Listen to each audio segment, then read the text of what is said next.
What's up, everyone? Welcome to another Serious Angler Fantasy Fishing on Thursday night. We're going to be previewing Pickwick Lake here, which is next Thursday, Friday, Saturday, Sunday, I believe, and kind of recapping Fork. But as you can tell, those who are tuning in, we have Paul down there driving, which I do not condone driving and video conferencing. If Randy Blockett can do it, the Jabberhammer can do it.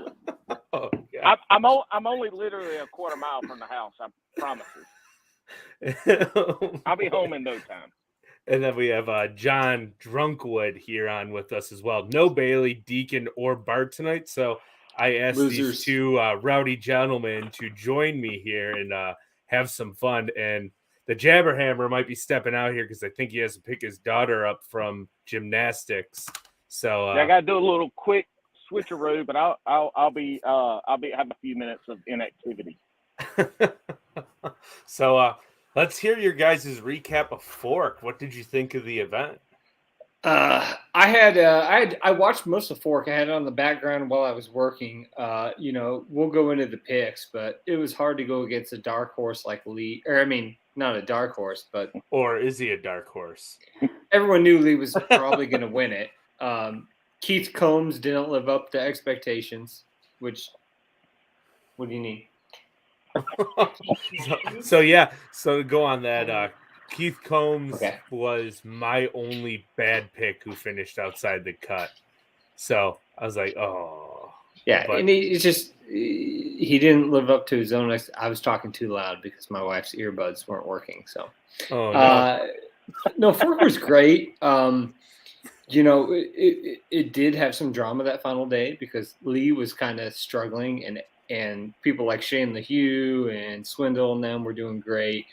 I thought it was great that Bass showed a little bit of the stuff with Swindle and GDP getting into it because that stuff was happening all the time. So that was kind of cool that they actually showed that.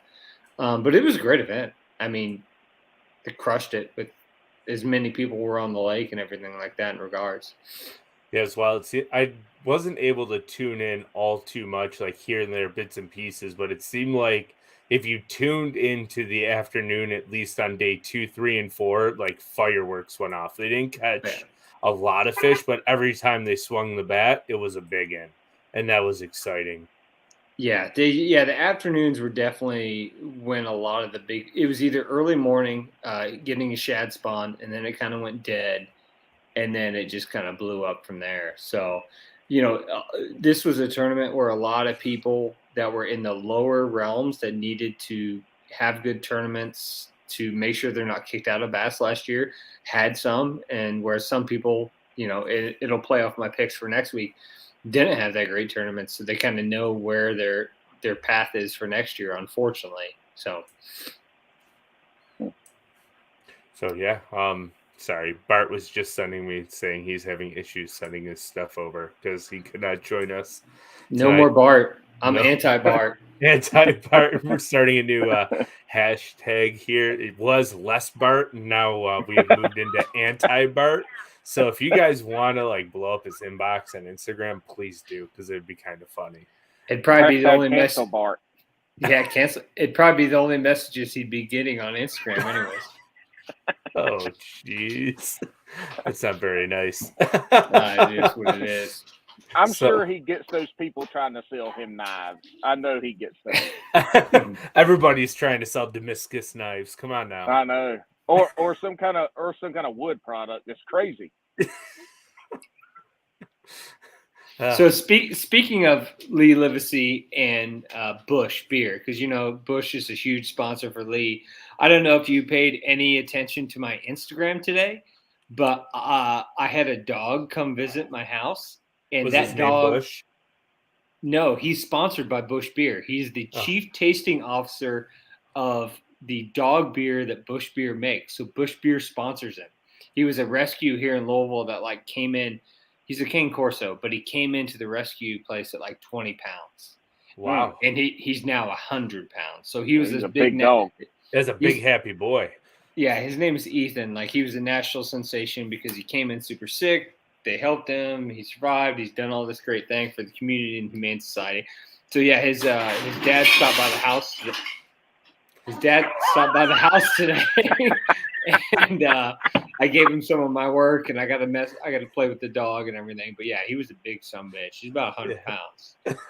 Love it. He was like Beethoven. All he probably wants to do is lick your face and drink some Doggy Bush lattes. So good for him. He's living the life. He is. So let's kind of dive into it. What was the most interesting aspect besides swindle and GDP fighting of the Lake Fork tournament in your eyes? Paul, why don't you hit that one before I go? Well, I'll lead off. I didn't get to watch much between work, and I had a tournament Saturday, but I probably would have done much better sitting at home watching that than fishing the kayak tournament I was in. But listening to the recaps and the folks that I've listened to, it sounds like, I mean, the fish that they were catching were just phenomenal. I mean, big fish. And I always say this when it comes to content creation, you either gotta be entertaining education or you gotta catch big fish. And so it sounded like they were catching big fish. Obviously they were. We had 4 century belts, I think. That gets people dialed in. I mean, that's what will get people to watch is when they're boat flipping 5-6 pounders. Yeah. I agree completely. The one interesting aspect I was going to say is how Lee almost let the tournament slip away on day 4. In the last hour, with an hour to go, I think he had 16 or 17 pounds. It seemed like the conditions on day 4 really threw the top 3 guys almost for a loop, and it took them a bit to figure out what was going on. Day 4 was the day I watched the most. So. Yeah, I think it was on Bass U where Lee was talking because he had that whole cavalcade of boats, and granted you can't get information, but Lee overheard someone say something about 4 pounds down. So Lee was under the impression that he was 4 pounds behind on Palnick. And it wasn't, he stated, it wasn't until he caught that 8 pounder at the end to where it kind of sealed the deal. So, I mean, he basically was kind of fishing scared because, he knew what his weight was and everything like that in regards. I thought this was, because they do the catch release, I thought this was one of the best tournaments, tournament coverages ever from Bass because they didn't have to, I guess they did a weigh-in, but I didn't watch it because that's the thing is you knew what the weight results were at the end of the day. I think Bass, like the people, Ronnie and all them, it's getting to be almost a comedy show. I'll start listening to them and they have these jokes that they'll bring into, or there was some laughing thing from some movie. And it's just absolutely hilarious because they just all get in on the same joke in regards. And, they're also, I brought it up, they're privy to the information of they have trackers of where every angler is, so they can see where the anglers are rotating the same areas. So it was kind of cool when they started bringing that up, not to go back into it, but where GDP, he's he caught all the fish in the morning, and then 2 hours later, Swindle popped in there. But Swindle had no idea. A lot of these anglers had no idea that they were just all rotating the same spots in regards. I wonder how many times they passed each other, though, because they could only run in such narrow boat lanes if they're rotating all the same areas. Those boat lanes aren't super wide as is, so, it'd be interesting to see, if the cameras were rolling on those boats and how close they had to navigate as they're running by each other, rotating those spots. Yeah, and especially too with as much pressure as it gets from locals and guides too. There were so many anglers that talked about, hey, in the morning you pulled up to a spot and somebody else is there, so you pretty much just kind of crapshoot and go somewhere else because, with how low the water was, it could take you a couple hours to actually get to your spot. So a lot of them, you're Rich, Les Bart. Well, this is the 4th time I think they said they've been there here recently.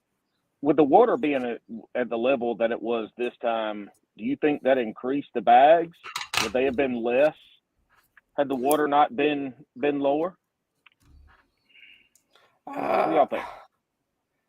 I don't think so much.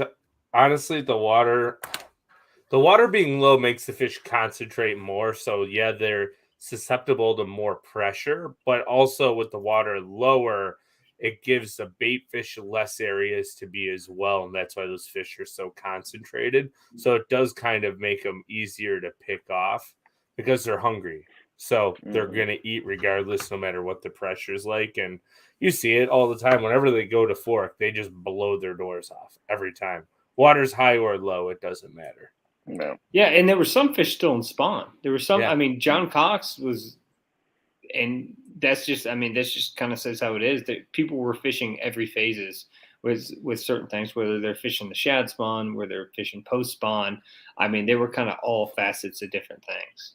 One thing that really, I mean, I hate to bring this up. Brian New's got some daddy issues, man. He loves. Did you? Oh, we lost Paul. Did you see any of New on live? No, I did not. Oh, he was just like every fish he caught. Come to daddy, baby. Love my daddy. And he was just daddy this. And it's getting a little erotic. I'm not gonna lie. So. Oh, geez. But Brian New is just. I mean, he's although this is his second year, right? Yeah. Yeah. I mean, he's coming to his own. It's hard to pick against that dude. He's such a goofball too that everyone loves him. He knows how to catch big fish. It's almost like he might become like a perennial pick when they're on a big fish lake type situation. Might be a good pick for Pickwick, which we'll get into here in a little bit. So I kind of want to go ahead. No, what were you gonna say? Oh, I was actually going to go. Who were your picks for fork? Like who were your best picks for fork? What were your numbers? And because obviously I don't participate in your fantasy thing, but I was right there. Yeah. Well, let's hear yours first because I'm gonna wait for Paul to get back here. So I'll let you go on yours. Sure. So I had my group A at Paulnick, which was I just kind of was like, he knows. Mainly because he just followed me on Facebook or followed me on Instagram. So I was like, all right, I'm going to pick him. Yeah. My awesome. B group was Buddy Gross because I figured, they're in post spawn. Buddy's going to get those post spawn. Well, Buddy sucked. So he was not my buddy. C group was Maddie Robertson. Always a solid choice, my buddy. And, I think he had a 19th place finish. Good. Yeah, which is very good. He needed it too. D was Lee Livesey. I mean, you put him in a D bracket, and he doesn't care. He's just fishing to win every time. Yeah. He's blatantly said, if I'm not doing well or I'm doing well, I'm going to call some buddies over to help them out. And E was probably a pick that everyone lost on, which was Keith Combs. Yeah, that was the only downside to my picks was the Keith Combs aspect. So while we're waiting for the Jabberhammer to get back, let me pull up what everybody else did here. So Bart had a total of 1,010 points. I don't know who his picks were though, because this is all he sent me. So I have 1,010 points, but I can't see the names. Thanks, Bart. You're the best. But he had Lee Livesey and Keith Combs in bucket D and E because of first and 59th. But after that, he had somebody who finished 34th, 25th, and 84th. So that was 84th. Bart's pick. So I'm not sure who he took. But let me pull up Bailey's and Deacon's. So Bailey, let's pull it up here. Bailey sent them to me last night. All right. So Bailey had 998 points, which put him in fourth place because we do golf score 1, 2, 3, 4. So he got 4 points for the event. Let me backtrack real fast. So current standings is Deacon at 9, Bailey and Bart tied at 13, and I have 15. So coming into this tournament, I was in last place, which I'm pretty sure is about to flip the scores here. So Bailey came in fourth. Bart was in third. Bailey had Taku, who finished 72nd. He had Buddy, who finished 53rd. He had Gussie at 24th, Lee Livesey at first. So it's a good pick with Gussie in Group C. And he had Keith Combs. So I think we all took Combs in Group E. And It was then hard not to pick him. It was too easy of a choice. yeah, especially because he had such a good tournament at Rayburn in the Toyota Series or whatever the FLW one is. So I was like, Keith Combs is back. Like, this is going to be good. And then, yeah, oops. Thank you. I was going to say, it looked like we had Paul back. We'll get him back in here. And then Deacon's picks. Let me pull it up here. So Deacon had Brandon Polnick, who came in second. He had Chris Zeldane, who took 40th. So he made that day 3 cut, which is a solid pick. Brandon Card, who finished 84th. Lee Livesey and Keith Combs. And for a total of 1,068 points. Did you by chance hear Zaldane's interview on BTL? I did not. He basically, one day, I think the first day he only weighed 4 fish, and he was just like, I don't care. I'm just going to throw these big baits. He's fine with himself to where he's going to do that. He's not trying to make a check every time. I guess, and until you get close to getting kicked out if your numbers are bad, but he's fine with it, man. And that's mad respect for that. You do things your way. Swingers, I guess, will swing. And he was swinging. So not in that instance, John. Speaking of the big pineapple, Jabberhammer's back. It happened. Paul. Give me 1 second to get all my stuff in line. All right. And then so with mine last week, and this is like a humble brag here, I was trying to find people who did better than me, and I started looking like deeper, and I only found 1 or 2 people who actually did better than me last week in fantasy at Fork. I had 1,304 points, so I won our group for the week. I had Polnick, Swindle, Kenta Kumara, who took 14th, Lee Livesey first, and Combs, who took 59th. So I had 1, 2, and 3, 14th, and Combs. Did you see on that last bucket with Combs who you could have picked to do better? Did you check that bucket of E? I have not gone back and looked because I'm sure I'm kicking myself for not picking it. But yeah, it is what it is. But I think I got like the maximum points I could have if I would have chose somebody other than Combs. But everybody took them, so it's not like I got burned. I could have really exploded the score, though, if I took somebody who finished better with a much lower percentage. But it is what it is. So 1304, I still can't believe I had first, second, and third, which is wild. That's awesome. Swindle always seems to do well in Texas. He might not be in the top 10, but he always seems to be in like the top 20. Paul, I want to laugh. And yeah, it's just you got the black glasses on. I figured I'd wear the white tonight. It's just a white, like lime green shirt, fluorescent yellow shirt, and the Donald Duck hat. See, you're as colorblind as I am. Apparently, this is green. That's what I've been told. I just said it's like fluorescent yellow or lime green. Oh, I can't hear either. You look like Slimer from Ghostbusters. Man, we don't need to be making fat jokes tonight. I did bad enough scoring on the fantasy fishing last week.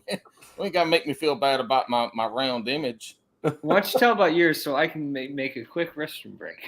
Okay, good luck. Good luck. Turn your microphone off. Yeah, I did not do good. I had 921 points. It was a rough week. Yeah, it was rough. Now, this is my first year doing the fantasy fishing. Now, I have played a lot of fantasy football, good bit of fantasy baseball back in the day. In the fantasy sports, it's all about percentages. Mm-hmm. You know, I mean, that's what it comes down to. Is if we got pots, right? That we got groups we got to pick these folks out of. In other aspects, you've got salary cap or a money pot to go. So I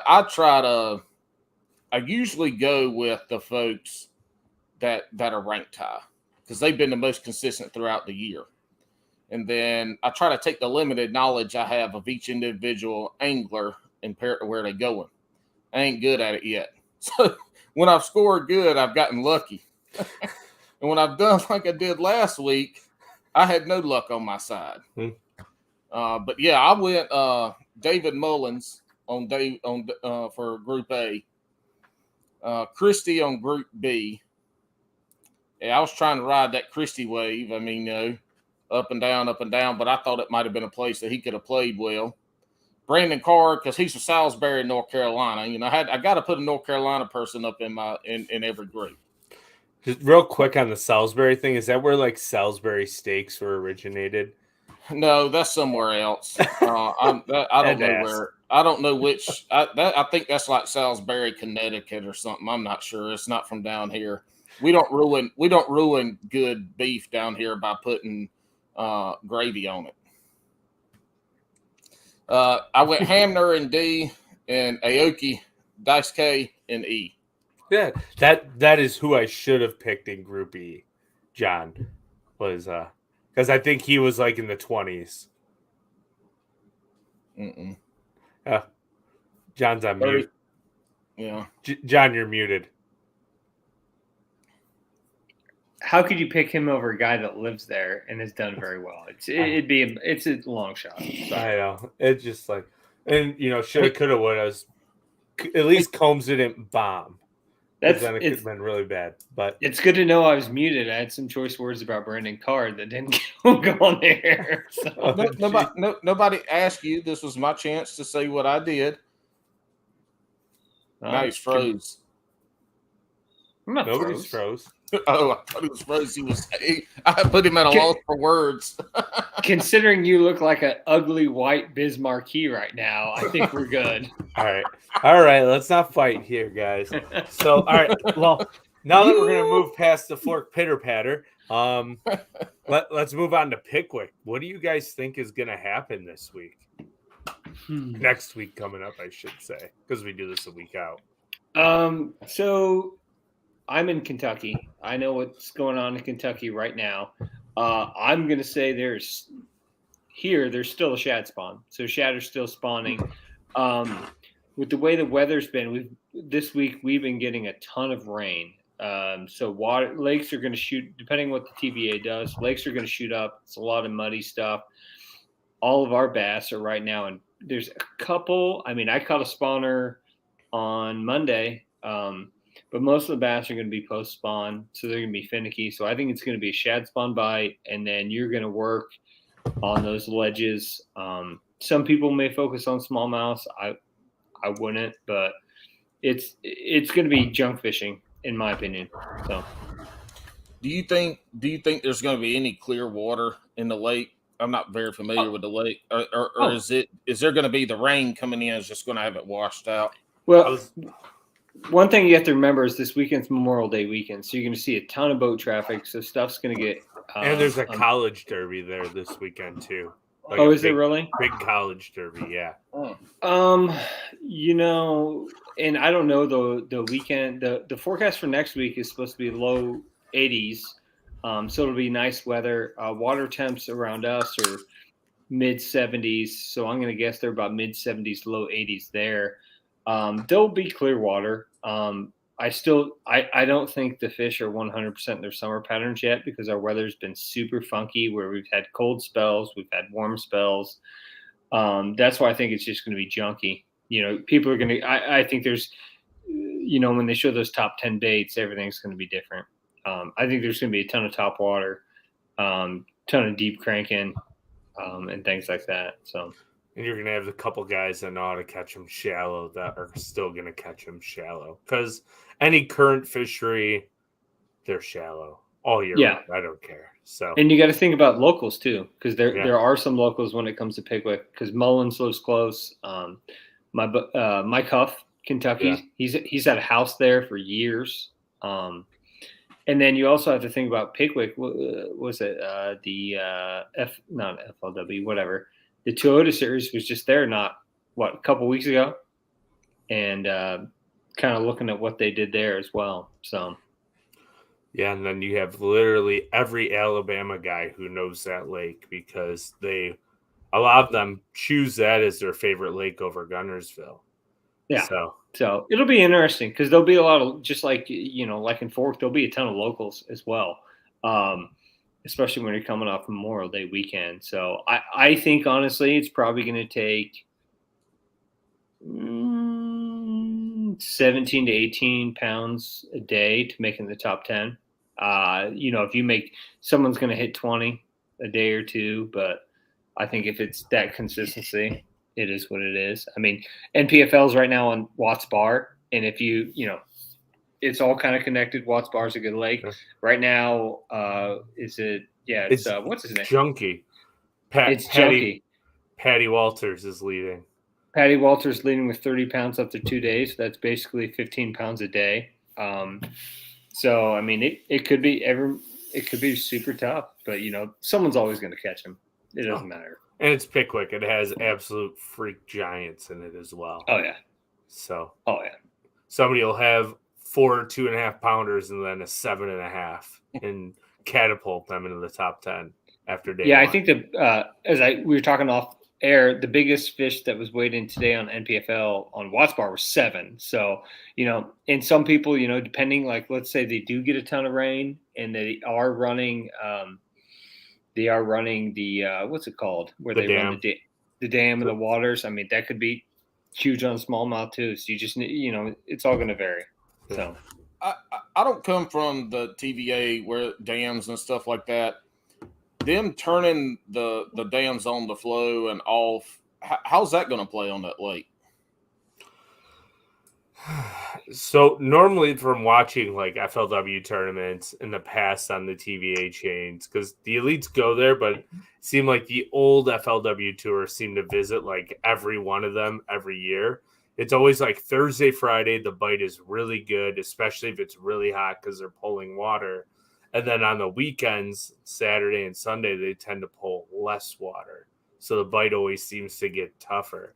So I think that's going to be the theme of this tournament as well, even though it's going to fish junky. I think the best fishing days will probably be Thursday, Friday, and then you're going to get more local pressure Saturday, Sunday. There might be a couple other tournaments going on, and with them pulling less water, that could really slow the bite down. Yeah, which makes – go ahead. John, what does that do for – is there still a morning bite? Before the sun comes over the horizon, there's still going to be a morning bite even if that flow isn't going?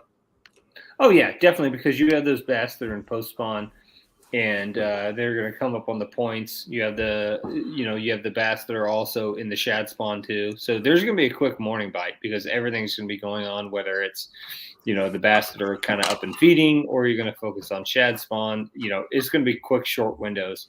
So I assume they're going to catch them real quick. Then there's going to be some dull times until they figure out what's going on as well. Mm-hmm. So, I mean, I personally haven't caught fish on top water, but I know people that are. So it's just kind of being at the right place at the right time. Always.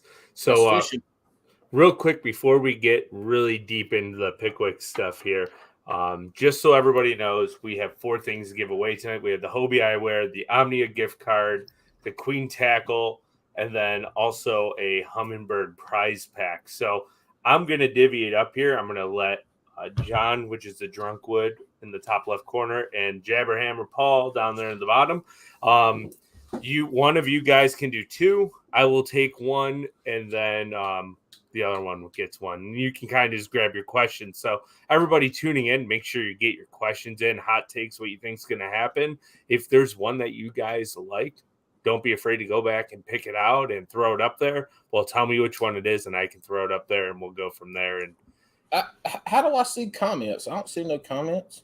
You don't see any comments? All right. Well, I guess you might have to stream it on YouTube. If you click on the comments section, there you go. It shows comments.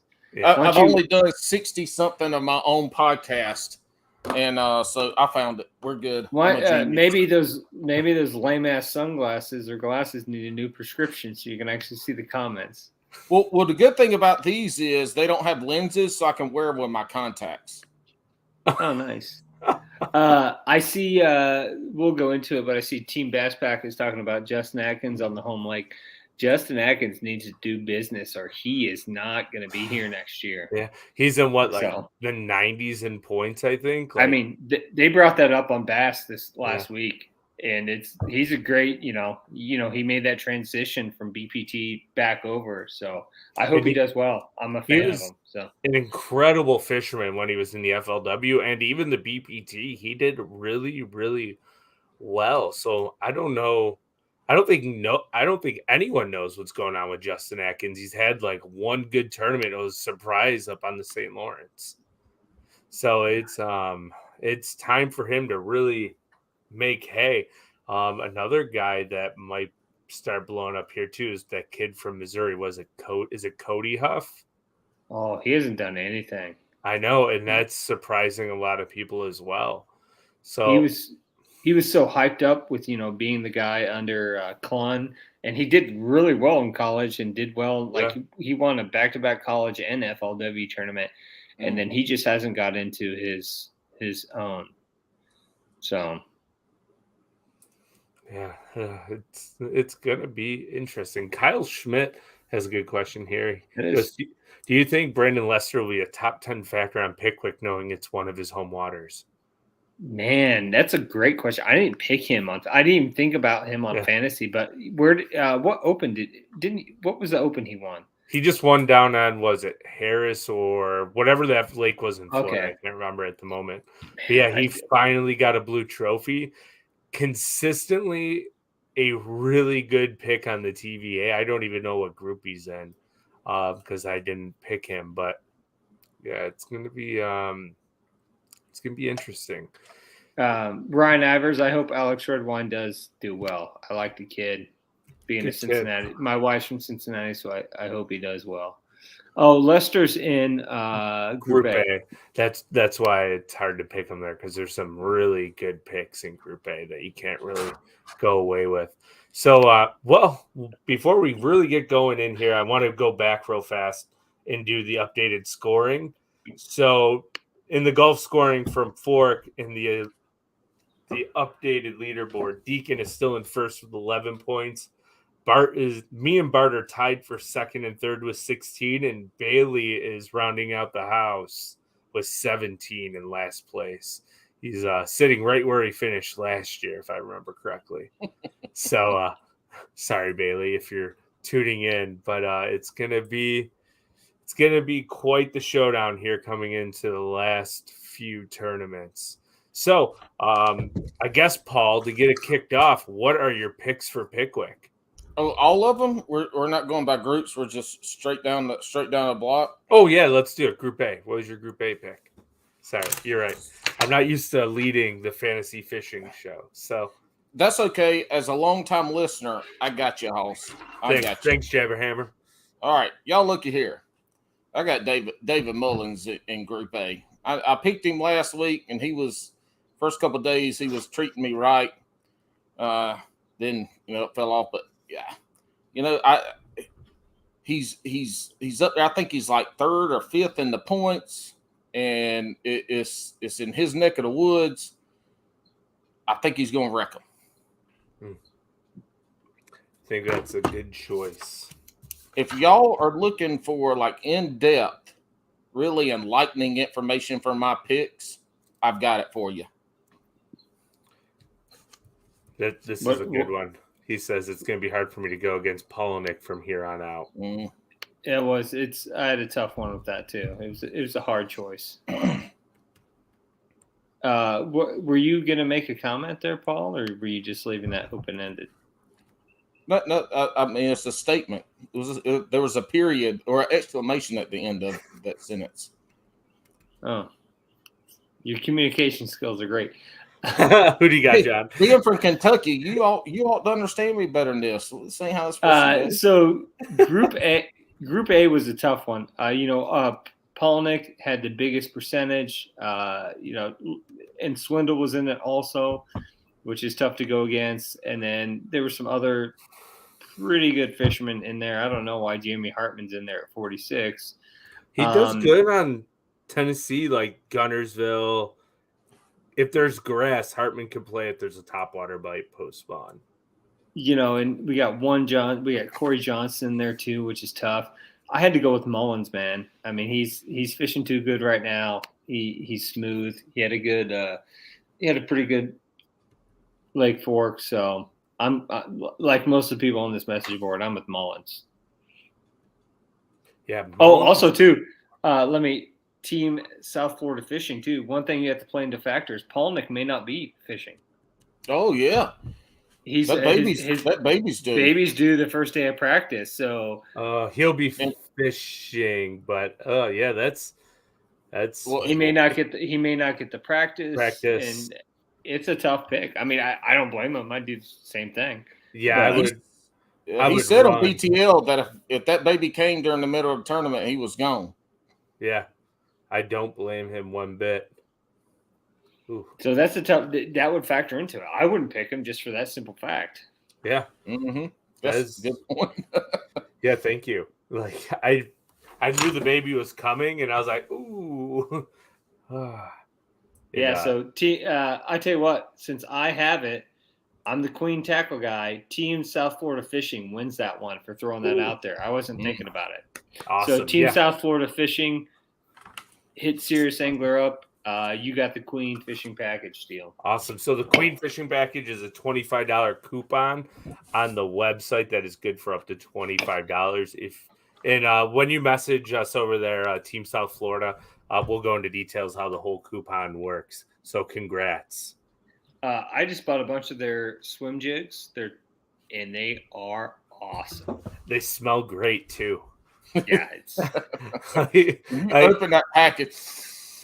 Oh, it's even better when it gets like hot and humid outside, and you open it up and you grab your jig box and you open it, and it's just like coffee. And you're like, yeah. Yeah, I was fishing them in some marinas, and I got them hung on some bars, and I was like, all right, I'm not breaking this off. I had to get up in people's houseboats to get those off. Yeah, because they're tungsten too, so they're not cheap. But no, they're awesome.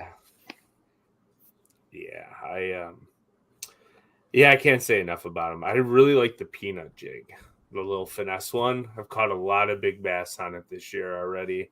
This spring when the water was really cold, flipping it real soft.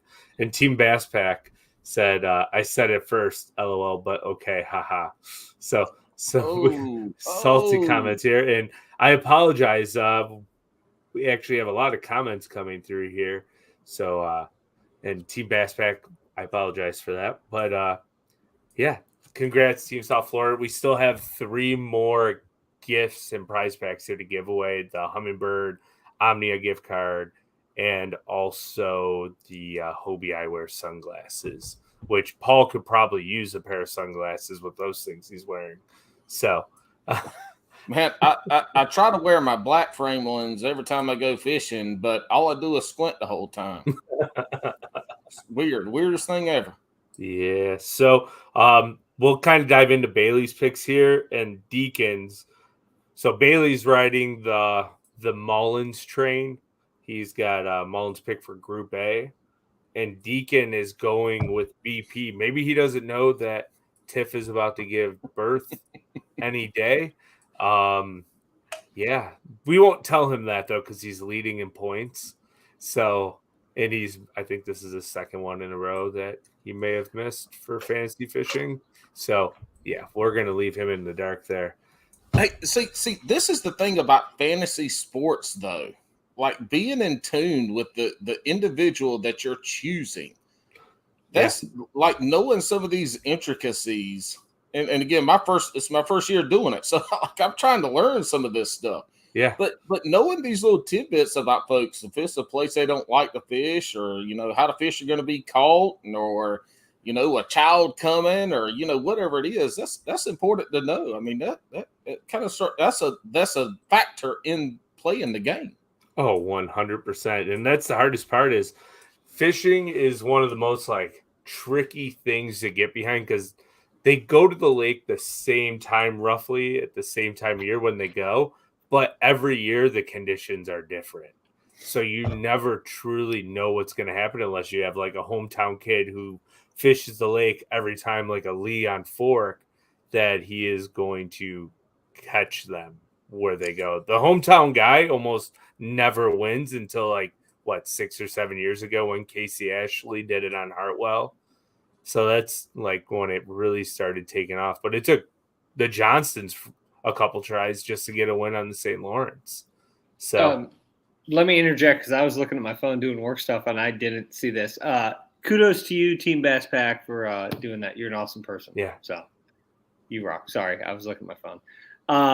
Speaking of that person, they have a question. Andrew, do you think Greg Hackney could do some damage since he's done very well with the FLW? Greg Hackney, anywhere it's junk fishing or he can catch him on a jig, or he's a very underrated plugger too. He's actually a really good crankbait fisherman. If there's big fish to be caught, Greg Hackney is a hard person to bet against. And he also had a very good Pickwick tournament there in the high water, if I remember correctly, the last time. And I don't think he's very far from there either in Louisiana. No. Hackney could be a very good choice. And to be honest, like that's where I was going to go with that. That's a really good question because I picked Greg Hackney in Group A just because I want somebody who catches big fish with BP. That was my original choice. But with him having a baby coming, I've been riding the BP train for the last couple weeks. I know what it's like to have a newborn in the house. There's not a lot of sleep. So even if he does make the tournament, he's either going to light their world on fire on no sleep and be all adrenaline, or he's going to finish dead last because he's not going to be able to make a cast because he's going to be so tired. Yeah. To answer Kyle Schmidt's question, if the water's high and they aren't letting the current flow, do you feel that will affect the weights? If so, do you think sub 18 pounds for top 10 or still a few 20s? I kind of addressed that earlier. I think there'll be a couple 20s, but most of it's going to be 18 around there. If you see a 24-pound bag, I'll be impressed. And, they may catch it once, but that's all they're going to catch it. They're not going to be consistent on that end. I hope they prove me wrong. But Kyle, it's a great question. Yeah, so the way TVA lakes tend to play is the winner or guys in the top 10, the leaderboard always fluctuates, right? Like a guy one day could catch 3 pounds, and the next day they catch 25, and then they'll catch 12 because did they pull up in the right spot in the morning? Did they time the timing right on the ledge? Did they pull up on the right bluff wall at the right time while pitching a jig while the current's running? So TVA lakes are big current fisheries that the current matters, but it's such a timing deal. And I think every day is going to be different, and you're going to see a bunch of different patterns play, and it's going to be a shootout. But I think even in the top 10, you're going to have like 4 or 5 guys who run away with it. And then the bottom 5 guys will be like 10 or 12 pounds behind on day 4 because of that 18 to 24 pounds that could be caught at any given time. You could make the top 10 with a 12-pound bag, a 20-pound bag, and an 18-pound bag. Let me ask you this. Will anyone weigh one bag full of smallmouth, complete smallmouth? That is an interesting question. They should. I say no. I don't think so either because if they can get up in the tail race with the water being warm, they're going to catch smallies, but they're also going to catch spots and they're going to catch largemouth in that current. Do we know the limit for smallies on Pickwick? That is a great question. Let's pull it up. Yes. I tell you what, I got it. I got it right now. Pickwick Lake. Because they have to, don't they have to be 18 inches, I think, on Pickwick? No, 15 inch. And there's no length limit on spots. So it's probably 12 inch for spots. Yeah, it's probably 12 inch for spots. Yeah, I would say, bag of 18s are some pretty good smallmouth. So. Yes, like it could happen if it's only 15 inches for a smallie. You could see a limit of smallmouth caught, but I don't know if they're going to get the giants like they did last time when the water was high and muddy with the guys up at the tail race. But I don't know if they'll be able to get all the way up, but you could see some guys really try to get up there and get some. If anything, it's going to be like a first light bite, and whoever gets that first 10 boat draw, and if they go up there, you might see like 2 or 3 of them get weighed. And downriver, like there's probably some shoals and stuff downriver from the tail race where they could get on if there's enough current pumping that they could catch them on like top water where the current water comes up to like 4 foot. So And I mean, one person I didn't pick, but I mean, if that bite is on in the tail race, it's hard to pick against Steve Kennedy. Yeah. I mean, he's gonna catch him on a glide bait or something crazy. It's his hometown area. I mean, he's close to it, so. John, I got a question. What you talked about it being a junk fishing tournament? Mm-hmm. How is forward facing sonar going to work? Do you think? Do y'all think that's going to play with the ledges and maybe some offshore stuff in the middle of the day? That's an interesting question because I think this is going to be the first true ledge fishing tournament that we're going to be able to see forward-facing sonar possibly play. But that being said, I think these fish might be – no, I'm going to take that back because Texas, there were still fish on beds, but there was a lot of fish deep. I think it has the possibility to be a full-blown ledge tournament. But that being said, if you have 10 boats on a ledge and they're all pinging forward-facing sonar off of each other, there's going to be a lot of interference going on. So you might not even see them looking at it. It might be off just because of that fact. Yeah, we're placing to someone like John Cox who will beat the bank and turn everything off. Could come into play. So. But can you hold it up for 4 days? No, I don't think you can. I mean, you eventually have to go offshore. You got to find that spot. And you got to, and it could be one of those things like Lake Fork where a lot of the main spots are known, so it could be kind of a rotation deal. AKA Justin Atkins with the sneaky little stuff. If he hopefully shows up for an event that we've been waiting for him to show up to. I hope he does, man. Me too. It's a long overdue for him. So Kyle Schmidt actually has another question here.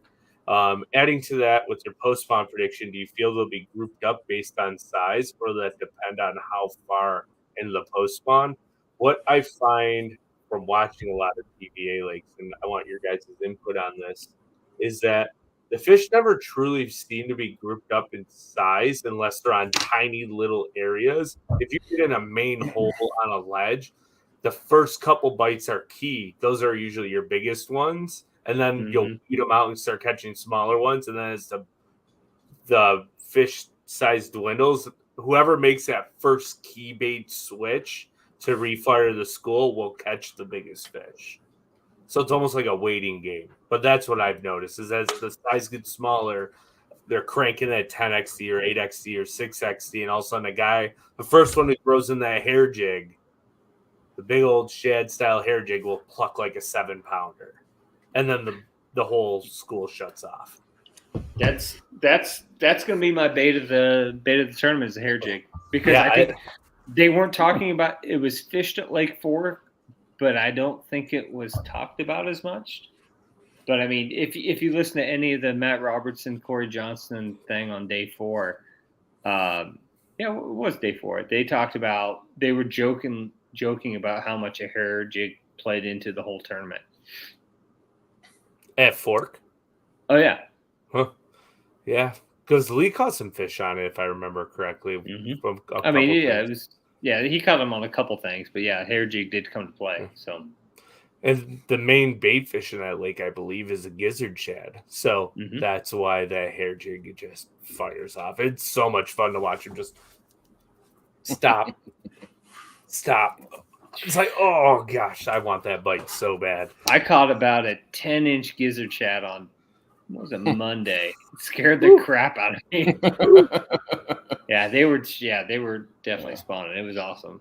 We'll talk about the group fishing up, from fish behavior, that post-spawn time is there's that transition where those fish are moving offshore and they're not in groups yet. They haven't got there.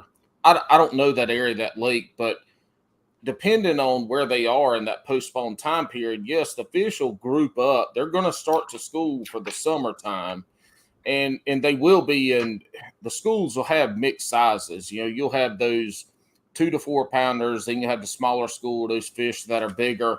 And so if those fish are set up into that summertime position, then yeah, somebody could get on a school of 2 to 4 pounders.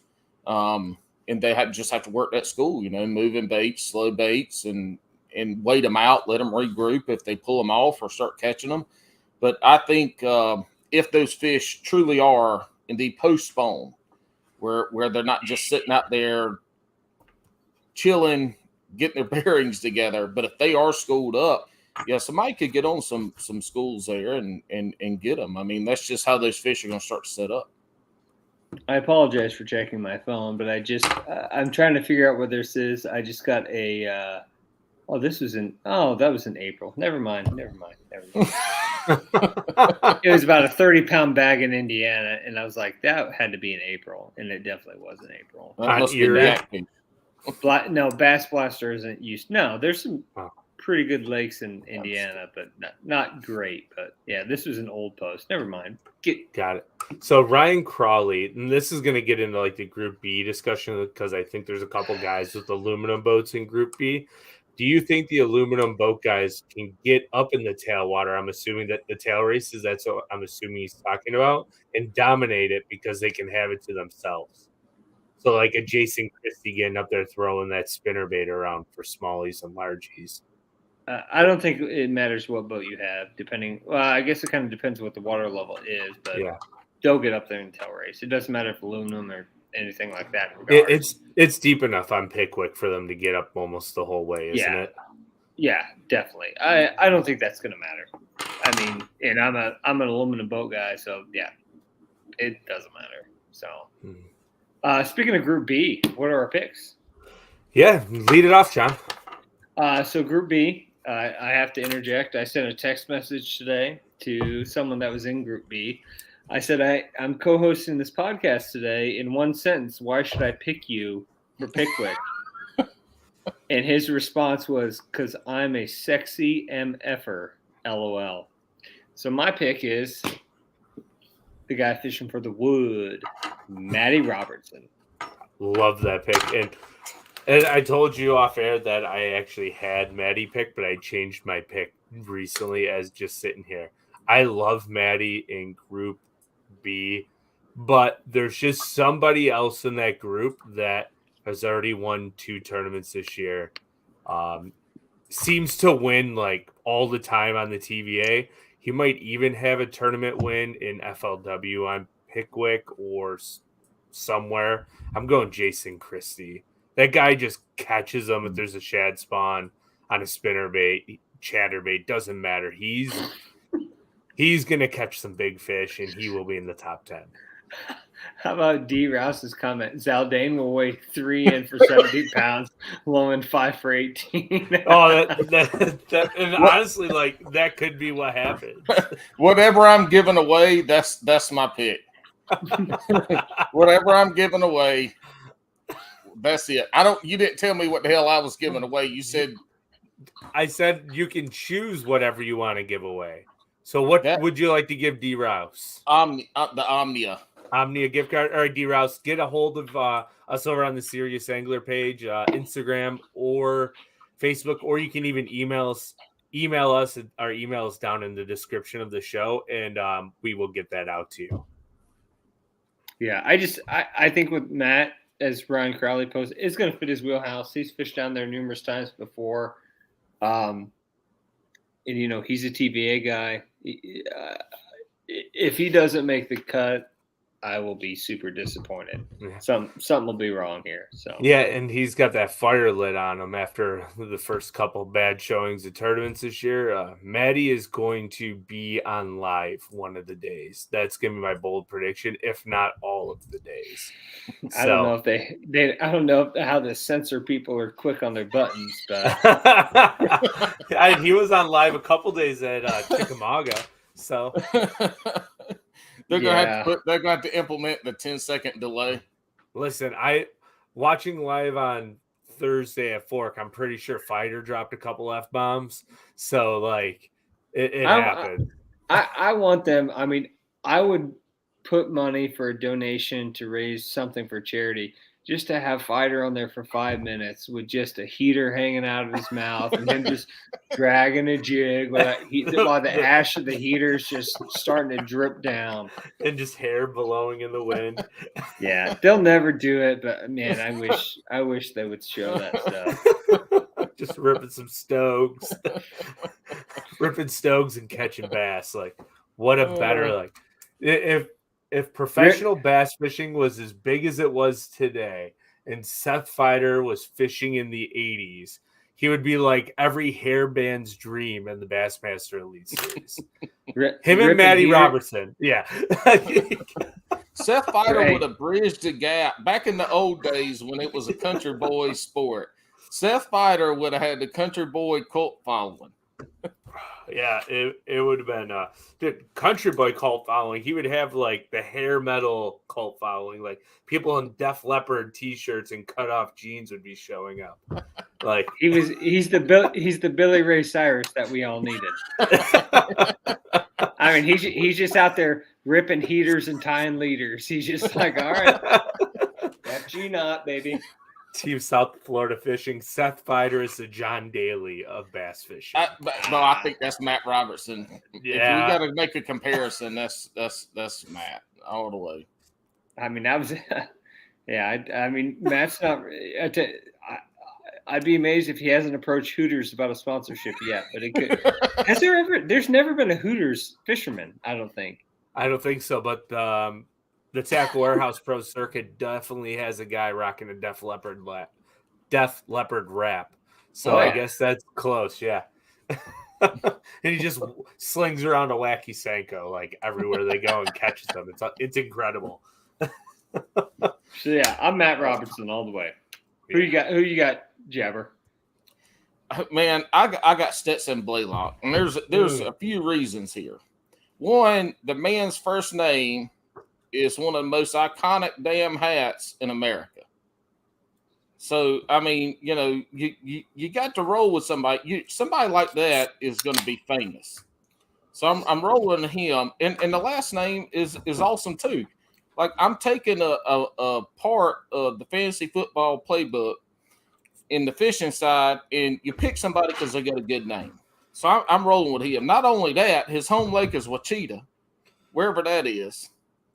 But outside of that, Washita, that too. Wachita's like what your mom says. Did you watch Cheetah under your balls? Oh my God. Wachita. Look, y'all say it how y'all think it's pronounced, and I'm gonna say it how it's supposed to be pronounced. I mean, that's we ain't here to talk about vernaculars. Hot news: Hooters did sponsor someone in the late '80s. Apparently, I'm looking them up. This is a weird thing that Hooters bass fishing. I feel bad for Brad here. He got some bad news for me today. He got a Dobbins ecstasy rod and it broke. I feel bad for this guy. That stinks. That is an expensive rod. I hope you contacted Dobbins. Actually, yeah, there was a guy by the name of Brad Hall was sponsored by Hooters Bass Fishing. Nice. He still fishes, I think, and fishes the opens. Can we promote him as a real man of genius, Mr. Hooters Rat Boat Bass Fisher guy? Like, can we go there with it? I think anybody sponsored by Hooters should have to wear the Hooters uniform while fishing. Oh, dear Lord. Oh, I totally agree. I mean, that's got to be part of that sponsorship. And I fish out of a kayak in local tournaments, and I would do it. So John, is this what's going to happen when you come up and hop on the boat with me in a couple weeks? You're going to be sitting in the captain's chair on the back deck in a Hooters outfit, slugging down some freaking 12-ouncers. Look, he's going to come as a rip-off in a rip-off windsuit too. Button-down tracksuit, love it. No, you're gonna be looking at the graph, and then you're gonna turn around. And I'm just be completely butt naked, just fishing. Hey, that's like Joe. That's like Joe LaBarbera said. If it ain't boobs and bass, I ain't interested. Yeah. I mean, have you seen? I don't know if you see a side profile of his nose. That's about LaBarbara's size of a nose there. Poor Joe. Man, he ain't here to defend himself. I was gonna ask Joe to come on, but they have the Big Bass Streams podcast on Thursday nights at 9, so there's no way he was. I was gonna ask him, but I didn't want to throw him in that conundrum. So, but for Group B, Deacon and Bailey both went with Buddy Gross. If it is offshore, he's gonna catch them. It's guaranteed. He always catches them on the Tennessee chain of lakes. Like, it's gonna happen. The Tennessee River, Buddy Gross. It's like an automatic pick. Oh yeah, absolutely. But if he finishes 55th, it's gonna really hurt them because a lot of people picked him. What was his percentage in Group B? I feel like Buddy? it was, yeah. All right, Almost 30%. But people have been picking. That's the thing is, if you look at the percentages, people pick homers. Like I love John Cruz, who's I think in the next one, but people just pick the same people in every one, and it doesn't play out. So yeah. Buddy Gross was almost 28%. Yeah. So and then you got people like Gussie, who's closer, Taku, and it's just it is what it is. So Spot Hunter 13 here is kind of asking the Jabberhammer here something. He says that he doesn't want to see you in orange shorts and a beer belly hanging out of your cutoff T-shirt. First of all, I don't drink beer. White Claw surges. So it would be a surge belly if we want to go there. But, that's good TV. People would pay-per-view for that view. No. I thought John was frozen again, but the second time tonight, he's been at a loss for words. No, I'd rather pay to not see it. Oh, Hey, all right. Ryan Crowley with this comment that we missed. He says a couple terms ago, which I'm assuming is Chickamauga. He goes, Maddie Wong was on live and a boat goes by on plane. He goes, there goes Fighter with the Stug hanging out at 70. So we had a guy I call him Uncle Joe that I used to fish with all the time. Like he was like the persona of like the modern day Seth Fighter. Every time tournament morning, he'd have like his Dale Earnhardt racing jacket on, Nitro Z9, big like circle sunglasses. I absolutely love the guy. I learned so much from him. Always was ripping, like just chain smoking while running down the lake doing 70. And let me tell you this, like, I'm not a cigarette smoker, never have been, just a few when I drank when I was younger. To do that while going 70 miles an hour down the lake, you have to be ripping that cig so hard for it to stay lit. Like, I tell you what, when I come up there in 2 weeks, I'm going to get us a pack of Marlboro Lights, and we're going to make each other smoke them. Absolutely not. Then we're going to throw up on the side of the boat.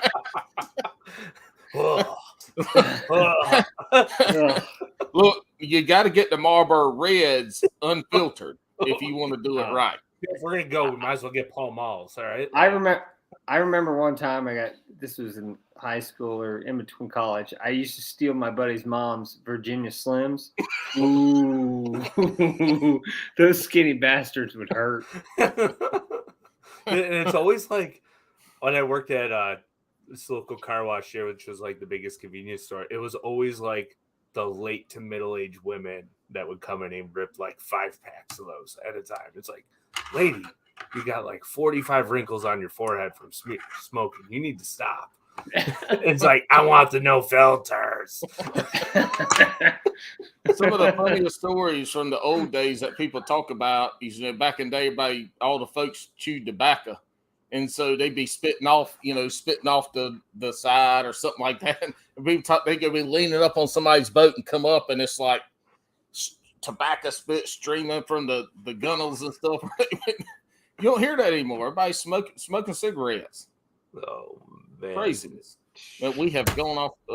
We have. All right. Group C, because we've been rattling off our picks here for Pickwick for the last like 30 minutes, and it just seems like endless rabbit holes, which I am okay with because I am in charge tonight. So Group C, who do you have, Jabberhammer? Man, I am rolling with Shane LaHoo from Catawba, North Carolina. You're going hometown. Everybody from NC. Well, he's the only NC you got. I told you have to have one. There's too many good anglers. I thought you went Lester too, but I might have messed that up. Wasn't Huh? Lester from North Carolina at one point? No, that was last tournament. Yeah. This is 2 weeks in the future we talking about right now. You in the past. Don't worry about me. Yeah. Sorry. John, who do you got? May as well call me the big bad wolf because Uh-oh. I'm gonna huff. I'm gonna puff.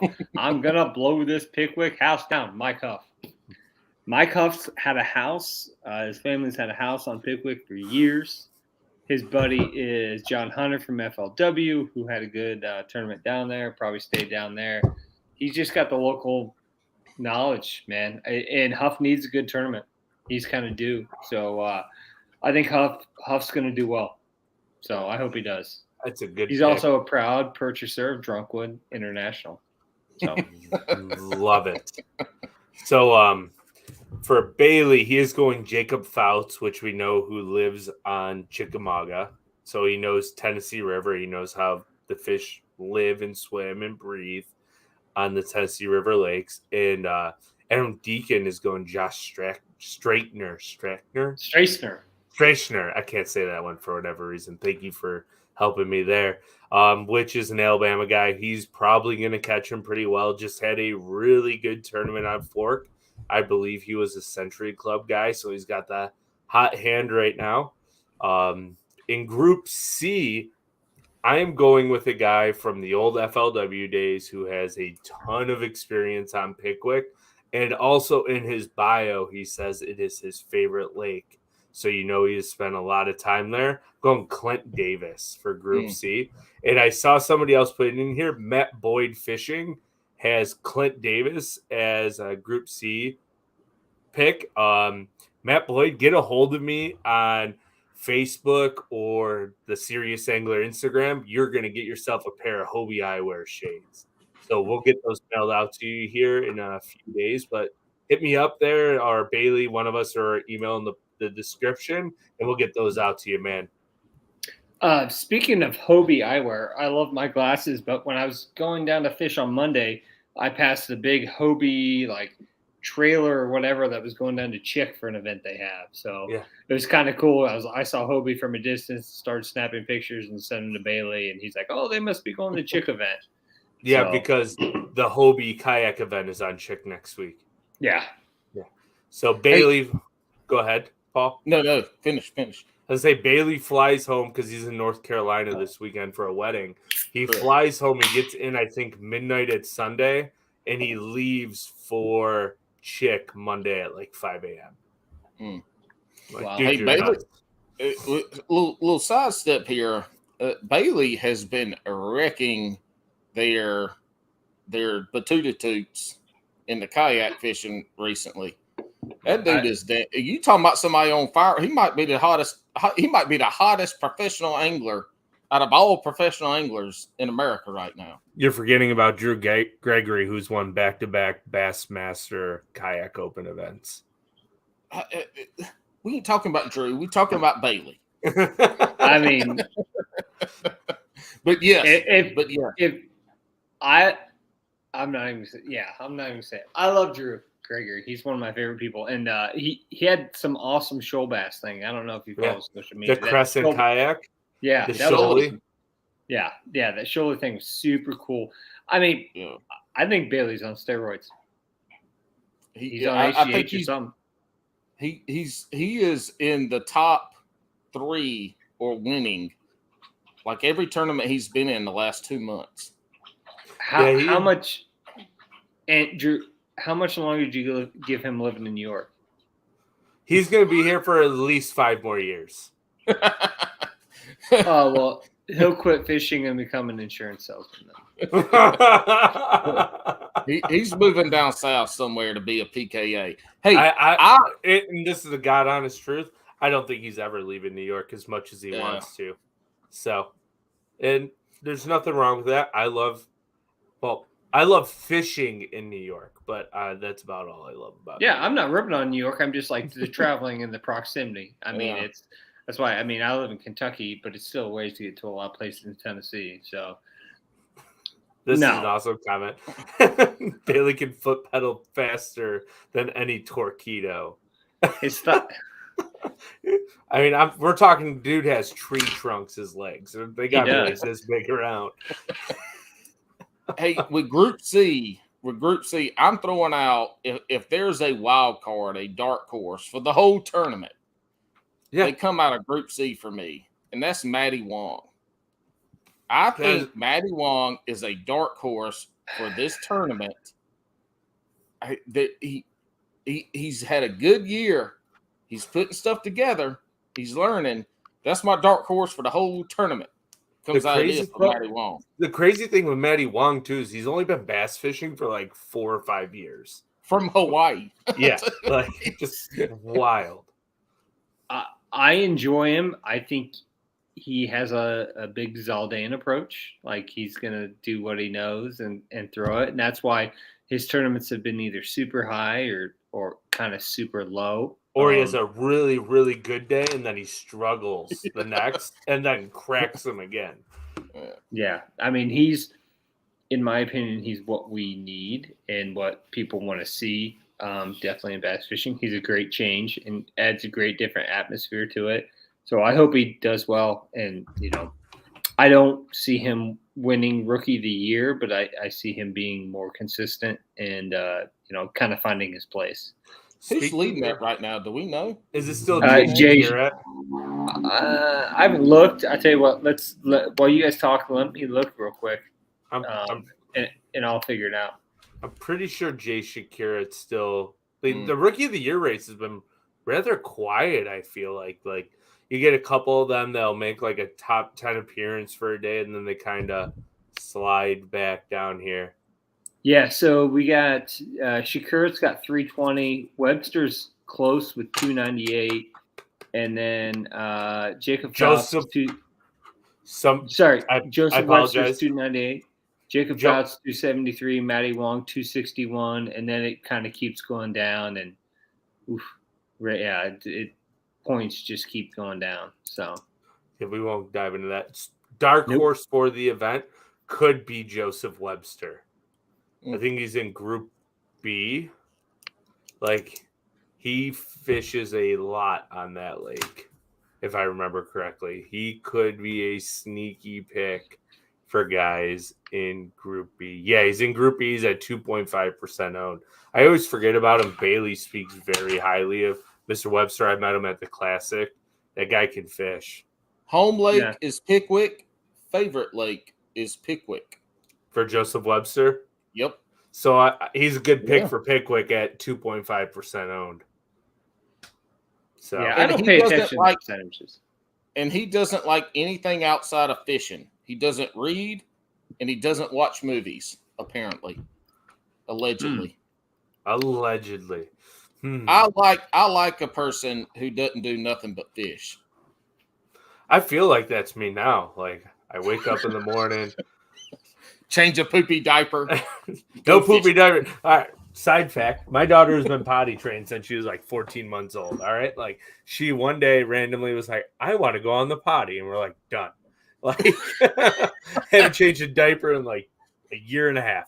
Hey, fantastic. My first one was a girl. My second one was a boy, and all I got to say, if your second one's a boy, good luck. He ain't gonna want to do none of that stuff. Why'd you poop in your pants? I felt like going to the potty. Perfect. Yeah, great. Can't wait. So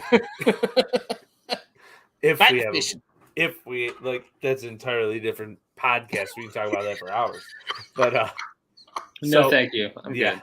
So on the group, I've shit myself numerous times, but no. Look, that's a semi-serious dangler podcast. Yes, that is a completely let podcast. Let me ask before we go into this next thing. Here's a question: we all have our local pond. Yeah. Okay? When we have our local pond, do we have a local place that, if we're out on the water, they always have to go? So, for example, we have an area that we call Poopy Point. So it's a point we have that if we have to go, we always pull up to Poopy Point because we know it's a low grassland area. There's not any rocks, and we do our business. So I'm actually going to go make a sign next time I fish there, hammer it down for Poopy Point. Yeah. So do I your hope you do. use biodegradable honey wipes in that area. I scoot like a dog on the grass. I'm good. Okay, good for you. Yeah, pine needles folded over. Whew. I tell you what, man. All right. Nothing as refreshing as that. Okay, let's get on the Group D here. All right. I was going to say, let's talk digress. about D. Let's digress, and we'll talk about the D. All right. So who do you got, John? Usually I have Jabbert's wife when we're talking about the D, but the number one pick was Steve Kennedy with 25%, which Kennedy's also always a huge pick, but I didn't go with him. Huge swings with Steve Kennedy. Huge swings. Yeah, huge swings. I went with the guy who's fished a lot, specifically through FLW, and I've seen some comments in here as well. Came off a pretty solid Lake 4 finish. And God damn it, Josh Douglas. So I hope he does well. Does he have a lot of experience there with FLW? Because I feel like he was on the FLW tour after they went to Pickwick a ton. Because I feel like they were there a lot in the early 2010s, but I don't know how long Douglas was on the FLW tour for either. I just think of a combination of Opens, FLW. I don't look at I don't look at that stuff. I'm just guessing. He was my pick because I think he's going to do well. I hope he's. I see the Austin Felix pick. He's just been too hit or miss, man. Yeah. He's not having a good year. No, he's not having a good year. And a lot of the people, in this group, Brock Mosley's having an okay year, not great. Kev Summerall's doing all right. But yeah, D was a kind of a tough choice. What'd you go with? Personally, Group D, I took Cody Huff. He has had a tough start to his Elite Series career. Not great, not terrible, but I think all the hype around Cody, and from what I've been hearing, is that he was going to start the year slow on bodies of water that he probably had never fished. I think you're going to see a different Cody Huff going forward. That was my pick in Group D, and I think you're going to see him make a run at the Rookie of the Year based on the expectations for him. Now, Bailey took Felix, which I think he's swinging now. He's trying to make up ground, and it could hurt him now that he has fallen to last place in our group challenge. And then Adam Deacon went with is it Daisuke Aoki? Daisuke. I can never say their names. That's what Bailey always calls him, is Daisuke. And when it comes to enunciations, I follow Bailey. I only know it from baseball. But yeah, it's I really also I would like to see Cody have a good. I mean, he's got too much talent, and he came from college and did very well, and it's just kind of he's not meta. He just hasn't found a stride, basically. And the first year on the Elites, I feel like is the hardest year to really understand it, and that's why they only give them 2 years. And it's even the second year stuff to learn how to practice in 3 days and manage fish for 4. It's not easy to figure that out. And can I pose a question? We don't have to talk about it now. We can talk about it after our picks. Is obviously we're going to be losing some people, just like anything. We're going to be losing some people after this year, which are quality. Are those people, A, going to just jump into the Opens and try to re-qualify? Are they, B, going to try to go the FLW route, try to get an invitation? C, are they going to try to go the NPFL route because that's a easier route to get in? Or D, they just going to say screw it and do what? So that's that. It's kind of interesting because I hear, I'm not 100%, there's going to be a new thing with the Opens next year. I hear there's a rumor there's going to be a new change. I'd like to talk about that after. Because let's talk about it after. Yeah, after we're done, we'll go back and talk about, because that's interesting. Who do you got, Paul? Man, I got Hunter Shyrock. I don't know. I don't know how I feel about Hunter, because every time I seem to pick him, he bombs. but when I don't pick him, he does really good. Well, Or if I don't think about him. One of your active listeners always talks about picking people that bomb. So that's why I'm going with him, because I know when you pick him, he doesn't do well. So I'm picking him today, and he's going to do wonderful. Yeah. Jim Johnson is the one who. Yeah, he has won. He has won a tournament out there on the Tennessee River, and he's been consistent this year. So didn't he move down? Didn't they move down there? Yeah, Yeah. They both. I do believe they both live on Chickamauga, Fletch and Hunter. And according to Bassmaster, his wife is Felicia. So bye, Felicia. Might be too many alcoholic beverages being consumed on this tonight. And Drunkwood is frozen again, or it's the third time that I have made him speechless with my insight and with my forward thinking and my ESPN. I wish Hunter Shryock could jump on a dirt bike right now and run over your face. So, all right, no hostilities. We have enough. I would tackle him, and it would go viral. Wow. I've seen your YouTube video playing days. There was no tackling had. It was just kind of laying there. But I was a scout team All-American linebacker as a punter, and that's no lie. All right. Before we digress and get into Group E here, we have one more giveaway. That is the Humminbird prize pack, which I believe is just a couple things of apparel. So make sure you guys get your questions in, or hot takes, maybe even the weights that you think it will take. And either Paul or John will pick the winner of that, whichever sees one that they like first. So it's going to be like, I don't know, hot potato here on the winner for that. But Group E, Paul, lead us off. Hank Cherry. Why is Hank Cherry in Group E? That is my question. That's why I chose him, because he should have been in one of the other groups. And I don't know. I got a feeling. John? I mean, Hank Cherry's, well, if you look at the rank, Hank Cherry is right above 50. He's on 51st, and it shows me Atkins in 91st, which means Atkins is in dead last. Good God. But I don't know why Cherry. I mean, Cherry's he hasn't had that great of a year. He's done all right. He's swung at the fences. He doesn't have to have a good year. But so when you have those people that aren't they're not fishing for AOI. I mean, they're fishing to win. I mean, it's the all or nothing crowd. I like that. That's how I fish. I mean, we're gonna catch them or ain't. I like folks that had that mentality.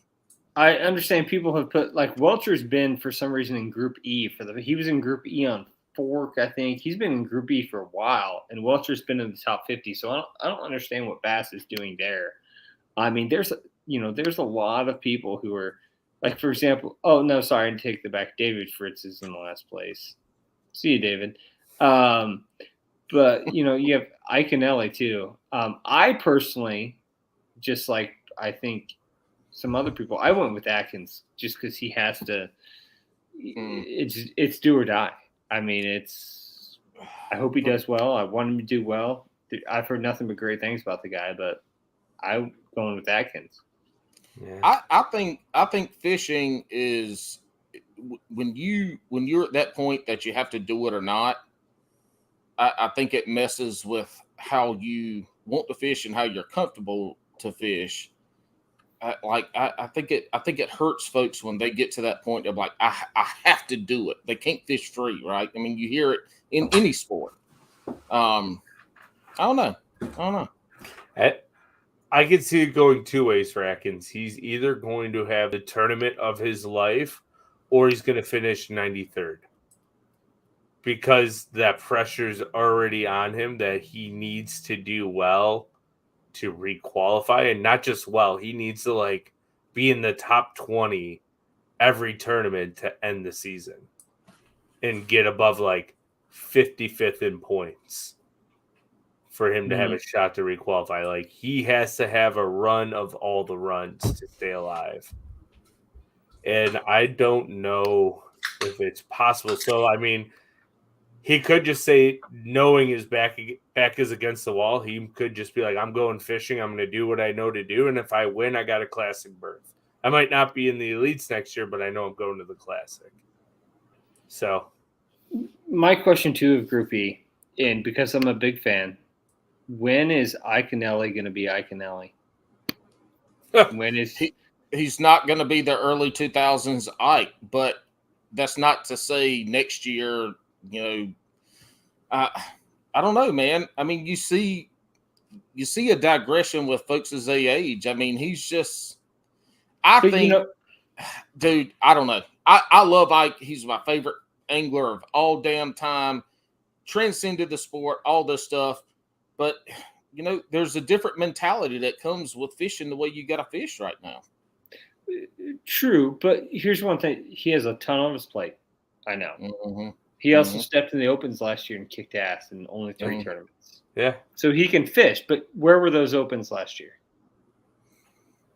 North. They were in his backyards. Yeah, so we wonder if when it comes to, this final stretch, is he going to step it up and things like that? But, Florida's always been his nemesis. It's just he's off this year. And it happens. He's been off like any English. He's had years that are off years. It's just, his big year coming back, he probably didn't want to be. But you think about guys like Hackney and Christie, when they came back their first year, they were okay. They weren't fantastic. And then it took them another year to get back into it, and then they just started flourishing. So you hear folks talk about what it takes to do, how these guys, or how they have to fish. I mean, he's been out of it for 2 years, and then before that, he's in MLF. So I mean, I think it's just he's getting his bearings, man. It's kind of like being a rookie with preparing and the mental aspect of it. I mean, there's a lot. We'll see. I mean, well, and one thing too is I think you're going to see a switch from Mike though from here out. He always does well on Gunnersville. I don't know what his history is on Pickwick, but he always does well on Gunnersville, and Pickwick is kind of like a sister lake in a way because of all the grass, right, to Gunnersville, because Gunnersville is a grass fishery on TVA more than a ledge fishery, in my opinion. I think you're going to see Ike start turning and having some good tournaments. I hope so. He needs to. I mean, and that's the thing too, is he was talking about Team Bassback brings it up about doing more kayak tournaments. I don't know if he's done them or if he's pulled out of them, just to focus more. Oh, does he? Okay, just to focus more on bass stuff. In the opens, he hasn't done too bad. He's fished a couple opens. Yeah, he did well. He did well at the James. He needs a slump buster. I mean, whatever it may be. Yeah, I think you still get to a point in your fishing career that things just start. You're not as sharp. The fatigue sets in. The mental fatigue sets in as you get older, and I mean he's been doing it for 30 years or however long. Since him and Hackney have basically been doing it together the entire time. It's just as you get older, you're going to start. I mean, you're going to decline. I mean, but that's not to say Ike could come out and win a tournament this year. He's that kind of angler. He's good. He can get dialed in. I don't know. I do believe he'll be better next year, but is he going to be the Ike from the early 2000s? Hell no. There's only going to be one of those Ikes. But one thing to remember is Ike doesn't need to fish. That's right. Because the way Becky and them, and I work with them some with my business, the way they have everything set up, I mean, he doesn't need to fish at all. He's basically the traditional. God damn it! He's Hank Parker now. He did well, could do TV shows and things like that and be fine. He doesn't have to fish, but he's so goddamn competitive. He has to. To. Yep, that's right. And that's But he'll come back. Yeah, that's a good blueprint for younger anglers to look at how to start building that network in fishing. Not just related to fishing. He's been one of the people that have. He's basically like a trailblazer or a trendsetter. And one thing you have to remember is this podcast wouldn't exist without Mike Iaconelli, because they started Ike Live. They were one of the first podcasts. I mean, a lot of these other podcasts wouldn't have been there without what those guys did with the groundwork. BTL and Ike Live are the reason that we have a bass fishing podcast come up every 3 hours. Yeah. But yeah, they've done it. Yep. His competitive edge is still there. He wants to be competitive. I mean, he's going to compete. He's going to reach it. I mean, he's going to be there at some point, but I don't think he's going to be the top angler. There's a lot of young folks coming up that are going to start to distance themselves, and they're going to create that top tier, that top 3, maybe 4 anglers that kind of start taking over. Sure. And you get, I think of it too, and it's not like to go off to like someone like Wheeler, who's fantastic. That's all he does. I mean, he's got kids and different things like that, but all he does is, we have a spam post. Yes. Casino. Oh, shit. I mean, it's Bailey would have only got 1 post, and he's still. Oh, there we go. I mean, it's he can only spend so much time, but the thing is, he's in it for the love of it. So good on him. Yep. Weight wise, what did you guys put total weight? We didn't get. Did I say Bailey or Deacon's picks or even mine? Oh, we forgot. They're off the show forever. We forgot about them. Yeah. So Bailey went with Atkins, that Humminbird Abu Garcia connection. Oh yeah, you did talk about Bailey. Did I? Because somebody said Bailey. Somebody posted earlier Bailey screwed or something. Oh, nice. And then Deacon went with Kyle Welcher, and then my Group D pick, because it's Tennessee River. There's gonna be grass. I decided to go with Brian Schmidt in Group D. Group E. And he could be a guy who might not win, but he's going to be a top 25 grass pick. Why are you shaking your head, John? I love Schmitty, but he's a pick that's either bomb or bust. Bomb or bust, man. I mean, and that's how he is. I mean, he's won so many tournaments, but also been so bad in some, because he doesn't. I mean, he has a business on the side too. He does so well. I mean, he's just kind of, it's tough. When you get into the last couple groups, I mean, that's what you're picking. You're picking the guys that you think are going to have that tournament. They're the ones that are boom or bust. I mean, that's what you're doing. That's kind of your late round flyer when you think about draft picks. Yeah. Great choice. So, what do you guys think? I got 79.9. I had 76.13. Well, let me pull up Bailey's and Deacon's. Hold on one second. Bailey's was 69.00. Nice. Very nice. Hello. Team Bass Pack, I don't think there's going to be a bass weight over 8 pounds. 7. I think there'll be something weight over 7. That's it. No way. Woo, Bailey's going high. Bailey's got high hopes. 94-14. Bailey thinks it's a 5-day tournament. And Bailey's not within 10 pounds. Deacon's got 76.9. And I have 81.7, which is a really odd weight, but that is what I'm going with.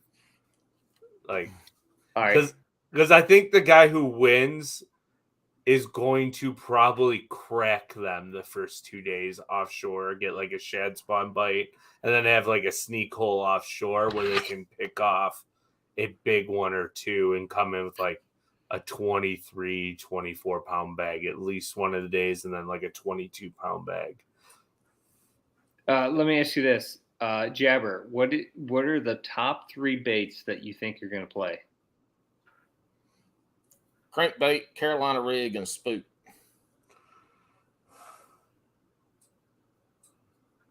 All right. What are your top 3 then, Mr. Well, I was gonna say deep crank. I was actually gonna go with the drop shot, and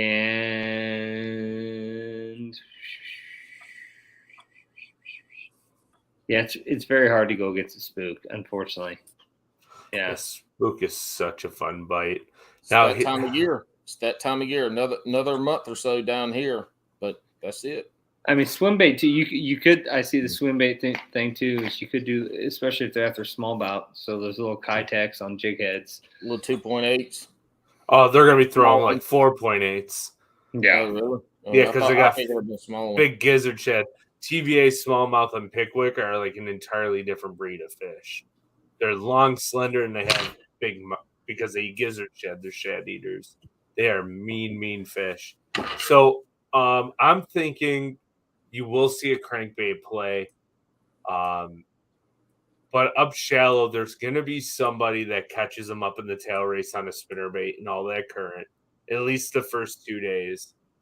So like something moving. So spinnerbait, chatterbait, and I think you will see some type of topwater play as well if there is a shad spawn still going. And that's where that spinner chatterbait idea comes in as well.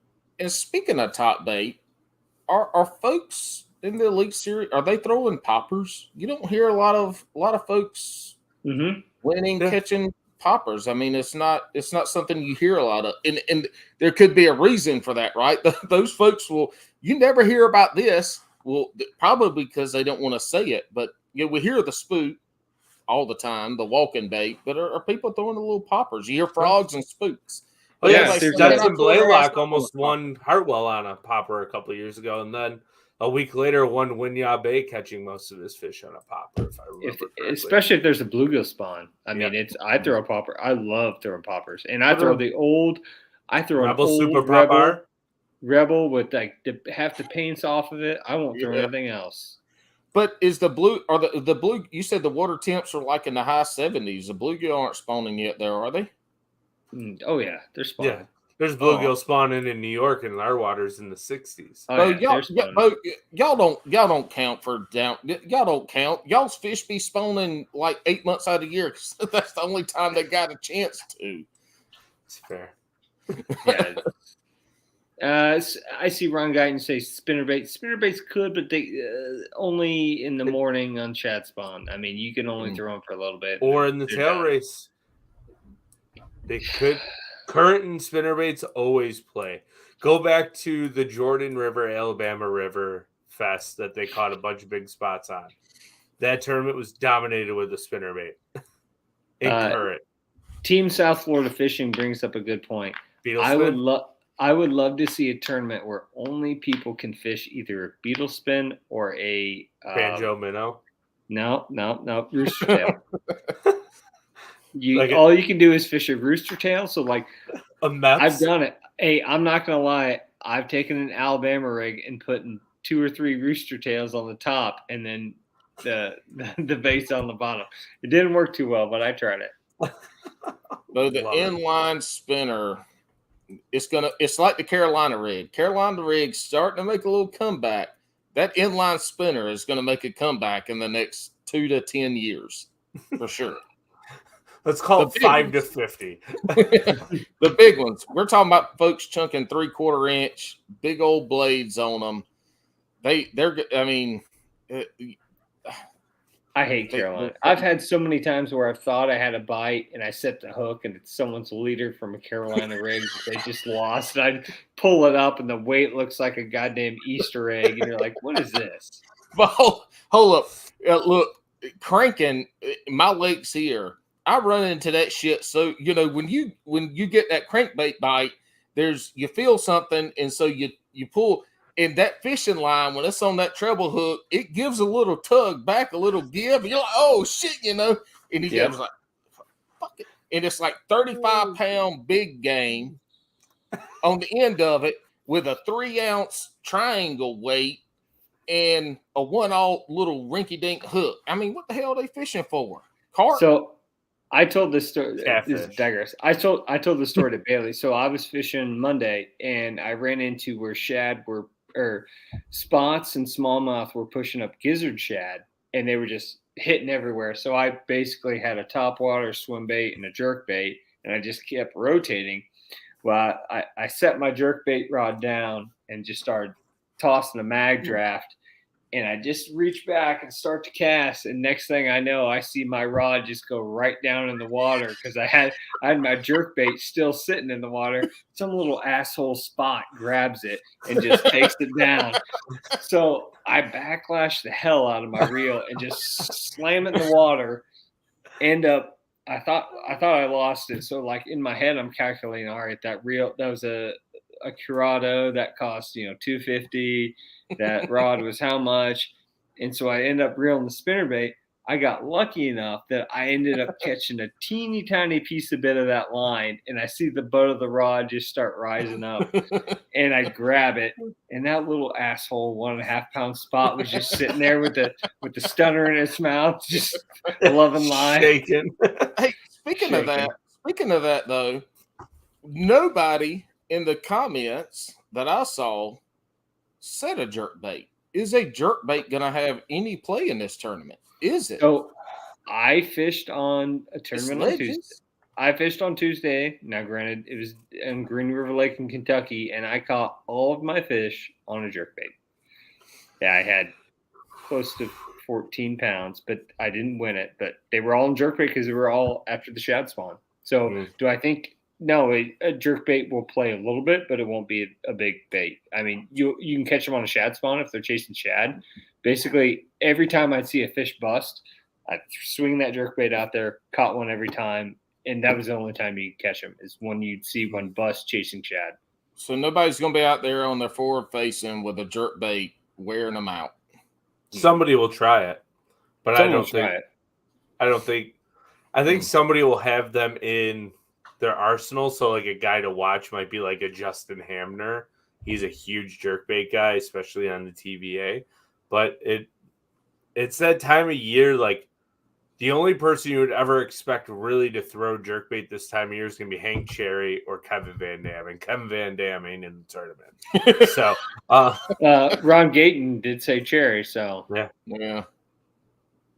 yeah. So it's, I mean, he could. I mean, I think people will catch fish on him in a spawn, but I don't know how Patty Walder's catching them right now on Watts Bar. So catch him on a spinning rod. I was watching today. Yeah, he's throwing a spinning rod in brush piles in like 20 foot of water. Fishing what, a shaky head? I think so. Yeah, so that's kind of similar to here. Most of our bass are in post spawn. They moved off those offshore brush piles, so that's how you're going to catch your fish. So the ones that aren't chasing the shad spawn. So maybe. So do either of you have a comment that you like for the hummingbird giveaway? I really like the beetle spin. I mean, that's kind of out of left field, and somebody that probably doesn't know how to throw a bait caster, and they probably catch just as many fish as I do. So, scoreable bass. Well, he already won a prize tonight, so he doesn't count. Does not count. Yeah, he doesn't count then. Casino came back again. Yeah, I got him that time. Let me. I tell you what. Give me a second. Give me 1 second. I'll think of something for this thing. Talk amongst yourselves, and I'll think of a question real quick. So did Jim Johnson win anything tonight? He has not. He said Bailey smoking crack out of a Pepsi can. Oh gosh. And I think that was in his. Hold up, Shadow Swordfish. Sorry, before we get to your thought, wants to know what the biggest smallmouth of the event will be. 4.5. Yeah, I was gonna say 5, close to 5, because there's always that one random smallmouth, and no matter what tournament body of water you fish that has smallmouth, that somebody weighs in, and it's a giant. Always. All right. What's the giveaway? It's just a hummingbird prize pack. All right, for the hummingbird prize pack, it's Memorial Day weekend. Let's say you're out fishing on a lake, and some hill jacks driving by in a cigar boat and a boat, and is blaring a song. Oh, I see where this is going. What is the worst song they could be blaring on a lake? And I'm going to pick the winner. I got a question. What's the worst song, but song that will be stuck in your head for 1 week that they're blaring while running down the No, lake? I hate everyone on the lake. Fergie London Bridge is my comment. No, I already know. Lundy Bridge, y'all. Lundy. Gonna make that No. bridge drop, whatever all that means. I already have kind of a genre in my mind, and once I see it, they're gonna win it. Not Achy Breaky. Candy Maybe got back. Heart. I love it. Candyman by Christina Aguilera. Do you know I danced on Christina Aguilera's stage? Jim Johnson, I'm a Barbie girl.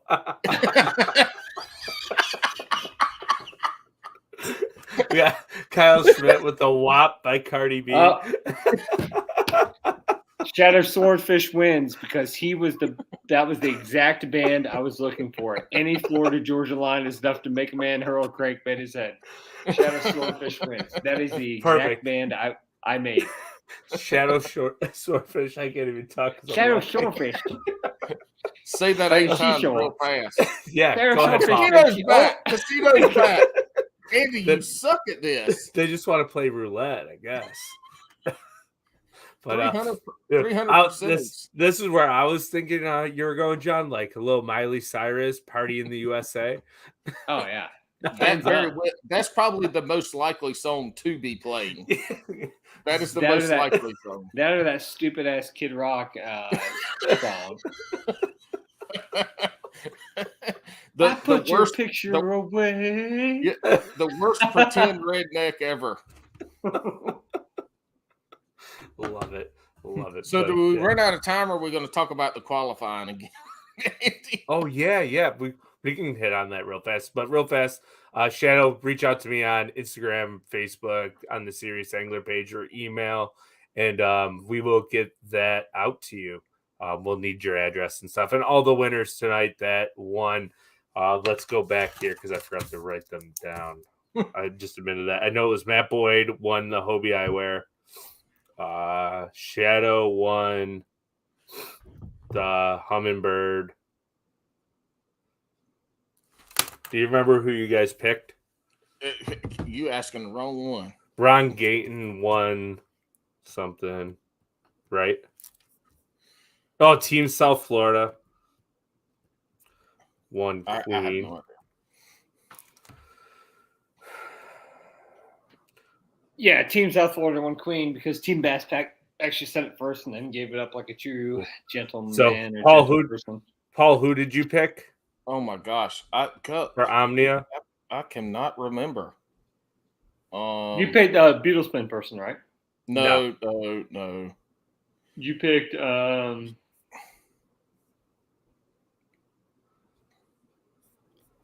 I'm trying to go back and look because I can't remember. I didn't know I was supposed to be writing it down. I mean, that was my fault. I'm not used to be the guy. You think your dumbass glasses would show it? But... Oh, wasn't it? It was D. Rouse. They aren't artificial intelligence drunk wood.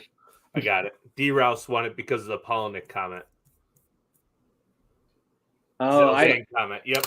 Sounds good. Thank you, everybody. Yes. So reach out to me here before we talk about the last. Oh yeah, here. D. Rouse. It was Zaldane. It was Zaldane was going to catch 4 fish for 18, and what's his name? So 17. Malone was going to have 5 for 18. Yeah. So John, so everybody is still paying attention here. What was the topic you brought up that you wanted to talk about?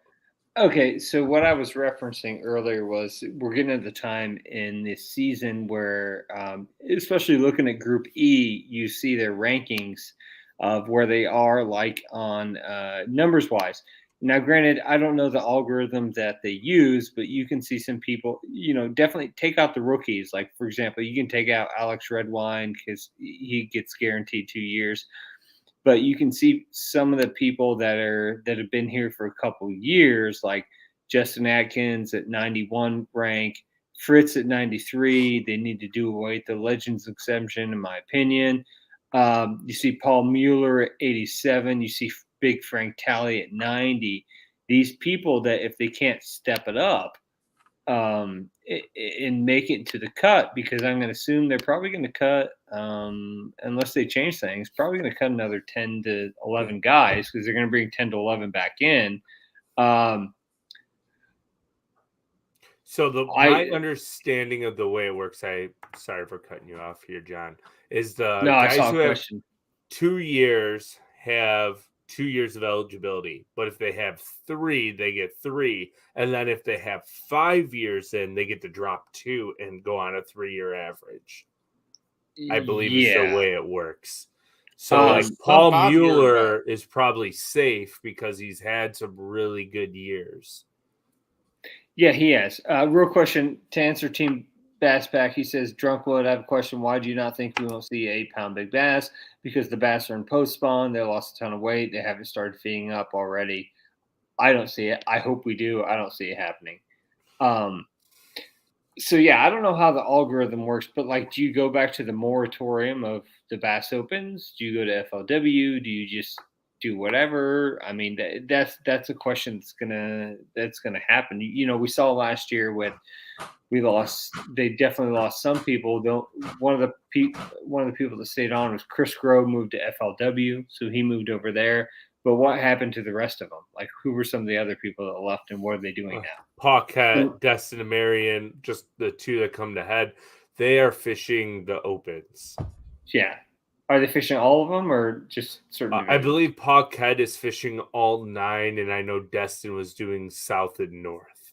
Sure. And they also guide as well. So they also have they have incomes coming in. So there are some people, whereas you have other people too, you know, I think Gary Klaus is one of them that's kind of on the cut line and just kind of Phoenix. He's fine. He'll be all right. He'll be all right. He's just fishing to have something to do outside building boats. Yeah. And then, I mean, if you heard Gleason, who was on Bass Talk Live, I mean, he was adamant. He's like, he had a decent tournament, but he kind of knew what the cards were dealing for him. You know, This way he's fishing the opens. Yeah, Quentin Capo, he went to NPFL. So I think you're going to see, and the whole NPFL, FLW, I can't think of the other one, the elites, and then the BPT, Toyota. Yeah. I kept wanting to say BTL, BPT, Toyota. Like, is there enough sponsorship room to have 3 or 4 major tours going on at the same time? NPFL, Toyota, Bass, and the BPT. Something has to give somewhere. Yes and no, because you think about it too, is the sponsorship, they've realized that people that do social media and YouTube are just as influential. So why should we give you all this money if you're just sucking ass in tournaments when we can give money to a guy that's getting a ton of views? I'm not talking about the anglers. I'm talking about the tour itself. Are they viable? And is there enough sponsorship and marketing and advertising money to go around in these endemic and non-endemic sponsors to keep these 3 or 4 major tours sustainable for the next 2, 3, 5 years? What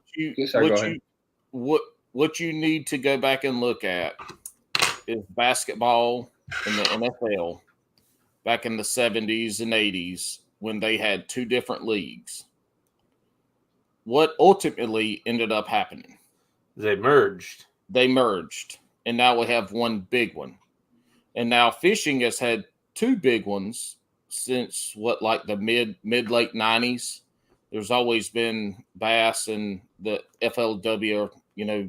And then you had the PAA that tried to grow up. That's what I'm saying. Is so, basketball and the NFL, which are 2 of the 3 biggest in America, they ended up merging, and I don't know why, but you would expect that it was probably a joint collaboration of the amount of money that was out there at the time.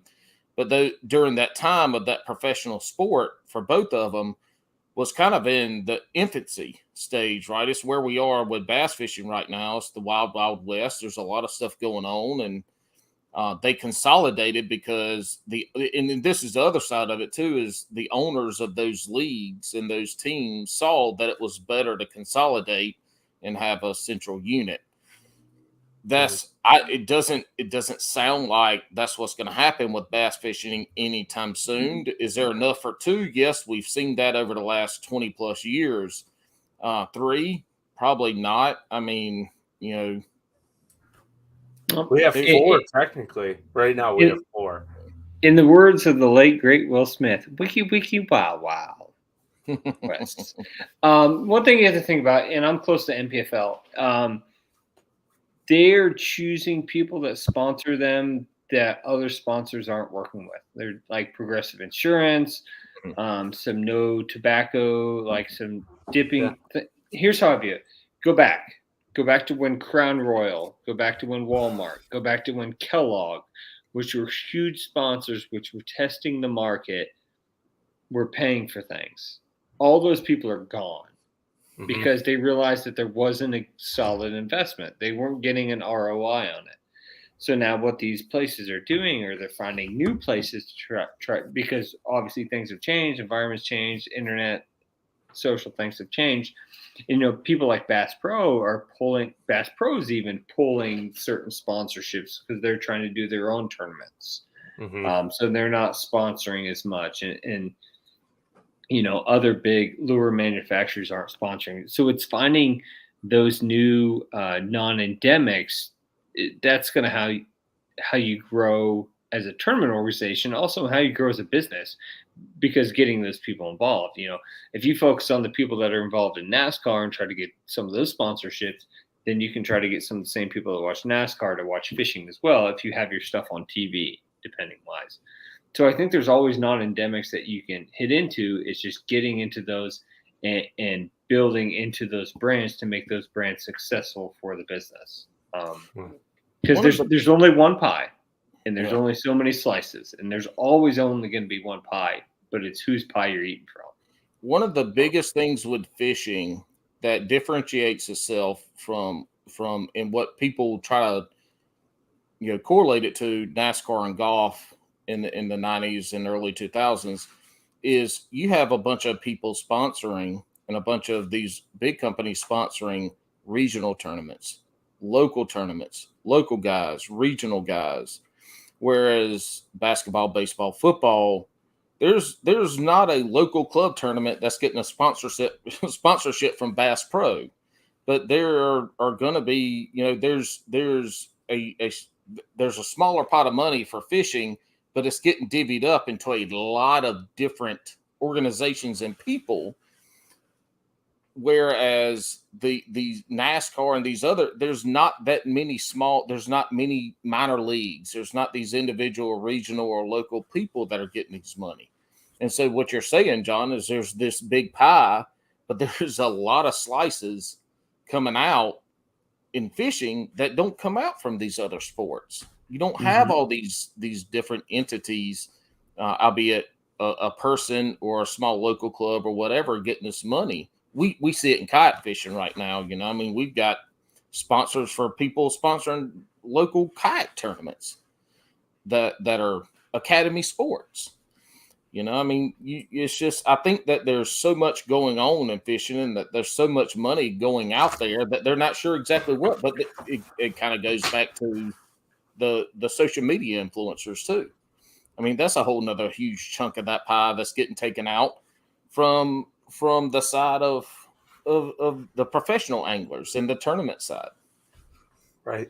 Yeah, it's going to be interesting. You know, specifically, I don't kayak fish. I follow it because Bailey and them, and you know, obviously, when I follow kayak fishing, I see the amount of money Casino Top 10 is back. Again, I see the amount of money they can win, and like, for example, I know there's probably some drama in the kayak scene, but those guys are doing it right.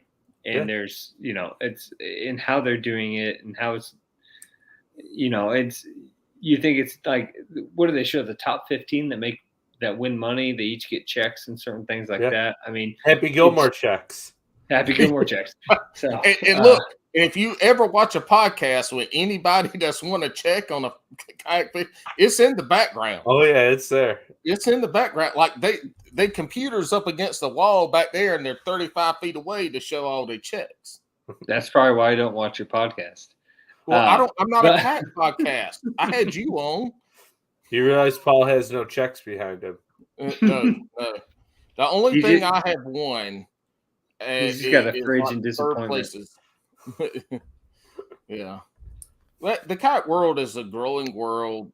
It's a small niche within the bigger niche. But it's all bass fishing. Yeah, fishing is fishing. Doesn't matter where you do it, except from the bank. You're at a disadvantage there. Sorry. Yeah. Depending on where you are. I mean, I'm going to be surprised. I'll be amazed what happens. The thing is, like, I fish a lot of local tournaments here, and they're like, how do you increase participation? I was like, you can't. There's so many different tournaments going on. I mean, there's so many tournaments and different things. Like, I can't spend $90 like 3 days a week on these tournaments because the return on investment is just minimal. You don't make any money. No, it's just like, hey, here's $100. Go burn it away, and be fun. Well, let's factor it in, right? Like real fast. If a tournament entry fee is $90, the lake is an hour and a half from your house. You're paying $5 a gallon in gas to get to the lake and back in just your truck. Probably $5.50 to $6 for recreational gas. Now the government is telling everybody that it's going to 15% ethanol in unleaded gas. So now you have to use Rec 90, so it's about $6 a gallon. If that tournament is 100 miles from your house in a truck, you're probably burning 250 miles worth of gas to get there and back. So what? $80 in gas in your truck, $80 in gas in your boat for your tournament, $90 entry fee. You're at $260 to fish a tournament that you're going to win $310 if you win. Yeah, I did that in 1 week. I fished two of the same club's tournaments. It's $90, $85 per entry fee, so that's what, $170. And then gas probably cost me for my truck and my boat, and then camping was like $250. I mean, there's probably close to $500 in a week. And you're not going to win that. I mean, I think I did a top 5 and top 6, and you're not going to win money in that. So, no. And that's a part of it. You don't do this local stuff to try to pay the bills. So, well, and not to get off into a kayak fishing thing, but here's the difference in kayak fishing and a local tournament. Last local tournament, we had 51 anglers. The guy who won first won like $900, almost $1,000. And your entry fee is $50, right? This one was $35 plus $5 for big bass. So big bass ended up coming out with like $250, give or take. So 50 anglers paid the top 5. You know, the last place guy, I don't know, I should know this, but I mean, he probably won over $200. So, you know, you see this in the kayak world, and that's why you see a lot of people local. One, cost of entry is way less.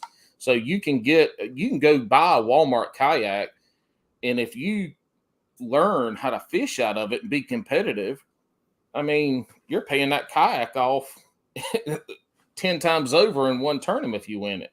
So we're talking about a local club tournament where I am here with $35 entry that we probably average close to 50 a tournament, and the payouts are just under $1,000. So I should just on my boat. It sounds like we should be switching to kayak fishing, John. But also on the national trails, though, these people that are fishing, they're winning $10,000 in a Hobie event. Mm-hmm.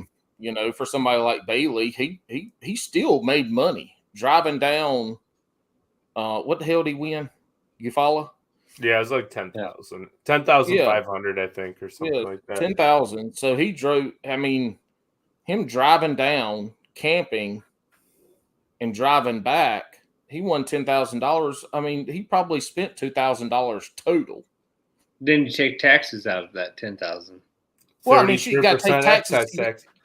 But you got to take taxes out of all of it, though. You got to take taxes out 300 you won at the damn boat tournament if you won more than 600. So we don't talking about that, but just in general, unless it's cash at the ramp, then that's how you do it. but I mean that's a big thing about the kayak thing now was cost of entry is a lot less, and then you can fish these local tournaments. I mean, you win good money.